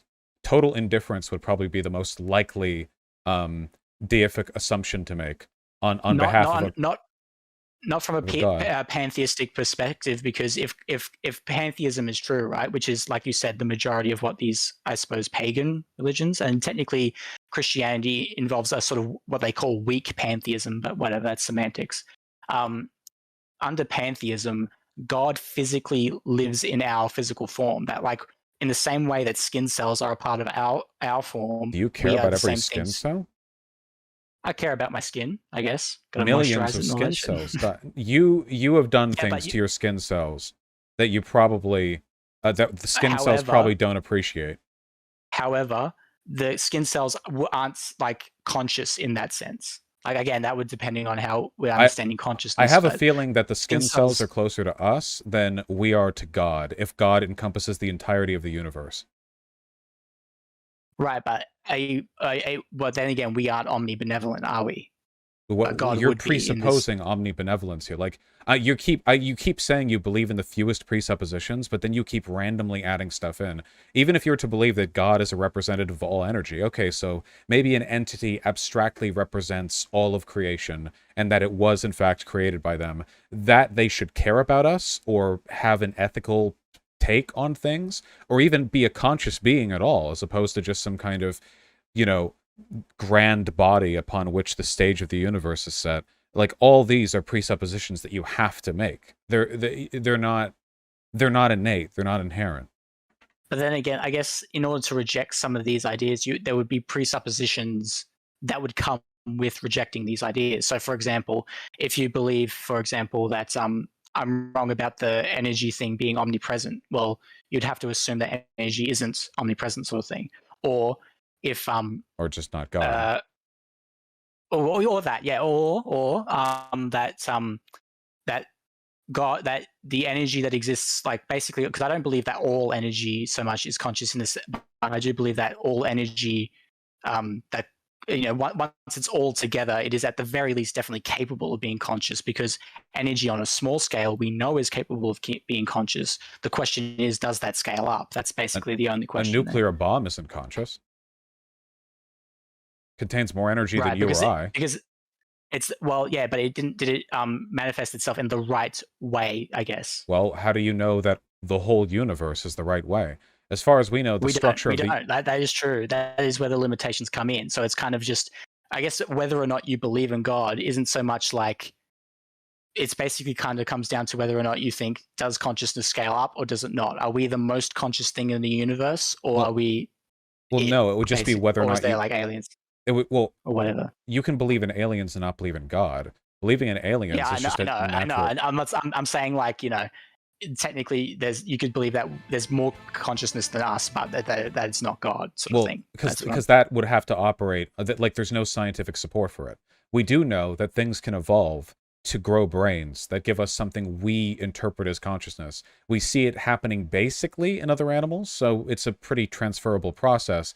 Kind of. We don't really know what consciousness is. So the idea that this could happen for animals and other planets isn't that surprising. The idea that the entirety of the universe is a consciousness that is all-knowing and benevolent, however, there's nothing that goes into that. That's like a totally other... Like saying that the universe in its entirety must be conscious because energy begets consciousness at a small scale and the universe is full of energy would be like saying that, like, the whole entirety of the universe smells like shit because matter at a smaller scale smells like shit in some ways, and the universe is full of matter. It's like a completely arbitrary ascription of scale. Well, it's kind of like, we know it applies, it's sort of deductive reasoning, so we know that it can happen at smaller scale, so it's very likely that again, it's not a certain argument. It's definitely the weakest part of the argument, I'm first to admit it, but it's more like, is it possible as a concept, basically? But anything can be possible. There would need to be, like, evidence to believe it over believing other things, like that the universe isn't sentient, for which there is as much evidence as you can reasonably get outside of the idea of proving a negative, which isn't really possible. Yeah. I guess it would involve other arguments other than just the argument from pantheism, I guess. So I guess moralists. Yeah, there would be other arguments. But the only other arguments I really have are, well, there's other arguments, but it doesn't really address that specific issue. Well, it's fine. I mean, I don't think I can rationally convince you because it's a faith-based issue. I mean, I would never... This is why I generally don't talk about religion, right? It's because, like, at the end of the day, the basic building blocks of the arguments that we're applying here aren't being done on the same playing field. We're not talking to each other right now, right? Like, we're shouting at each other from two different fields. Like, I'm on the soccer field and you're on the basketball court. But we can, like, neither of us can win at this game because there are no rational arguments for God, and I can't provide you metaphysical arguments against its existence. So we're both sort of stuck here, right? Well, it would sort of come down to like other things like the teleological argument or the other, some of those other arguments I don't like though. So I don't know if I want to bring them up. Like, for example, I really hate the Kalam cosmological argument because I believe in the opposite. So another argument I would believe in is and I haven't refined it right, so I'm not interested in an argument. I'm still thinking about this one, but it's the argument from infinity, which is the idea that if the universe is infinite, it would have had to have had an infinite cause because nothing finite can cause something infinite. So therefore, whatever caused the universe would have had to have been infinite, and it would have had to have an infinite past. And like, I guess God fits that description. But again, I'm not done refining that one. So yeah, I mean, keep in mind that depending on like the time scale, infinite is kind of a matter of perspective, right? If you shine a flashlight into space, it's possible that the photons that you emit will travel literally infinitely, despite a minute amount of energy being exhausted in their production. So, I mean, it really depends on, like, frameworks here, you know? But we don't really understand the properties of space-time that well. So, you know, it's kind of abstract on all ends, really. Yeah, I suppose so. Yeah. At any rate, I have genuinely enjoyed this conversation. It's been going on for 2 hours, and I feel like I subject my audience to something vaguely political during the time that I'm streaming. I do appreciate you coming on very much. Yeah, thanks for having me on. I kind of wanted to talk abortion, but I guess doesn't matter. No, I'm deliberately eschewing that one. I have had my fill. Yeah, fair enough. Yep.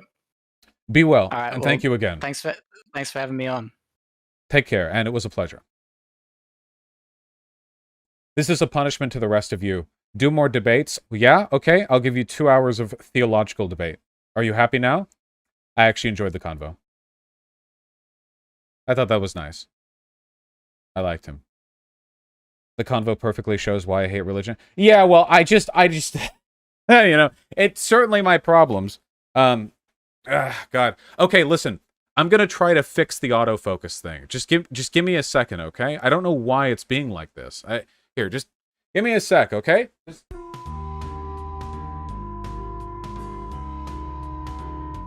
you really think leftist politics and Christianity are incompatible? No, it's not that they're incompatible. It's just that, like, leftist politics and Christianity being compatible is like leftist politics and making all your decisions on coin flips being compatible. You're deferring to some entirely separate system of judgment that, like, I can't make my regular arguments for and that I don't consider reliable. Like, maybe there's a dude who's like, yeah, dude, I'm like a fucking communist and I'm super pro-communism and I love gay people and everything's great. And, like, the only reason they're doing this is because they keep flipping coins and landing on, like, heads. But if they ever hit tails, they'll turn to a fascist or whatever. Like, that's a bit of a hyperbolic example there. But I want people to arrive at progressive arguments based on, like, empirical shit. So it's easier to argue people out of bad positions into good ones. That's, like, the main thing. Because I can't argue against the coin flip, right? Like, the coin flip is the coin flip. But as long as people are gonna be religious, which they are, hundreds of millions, billions of people world around, as long as folks are gonna be religious, it's important to have religious people on our side. For sure, for sure. And I don't think it's acceptable to go ostracizing people because they're religious either, you know? There are religious people watching right now. Probably not that many because of my aggressive anti-theism. But, like, I want the people who are watching right now who are religious to know that I don't think...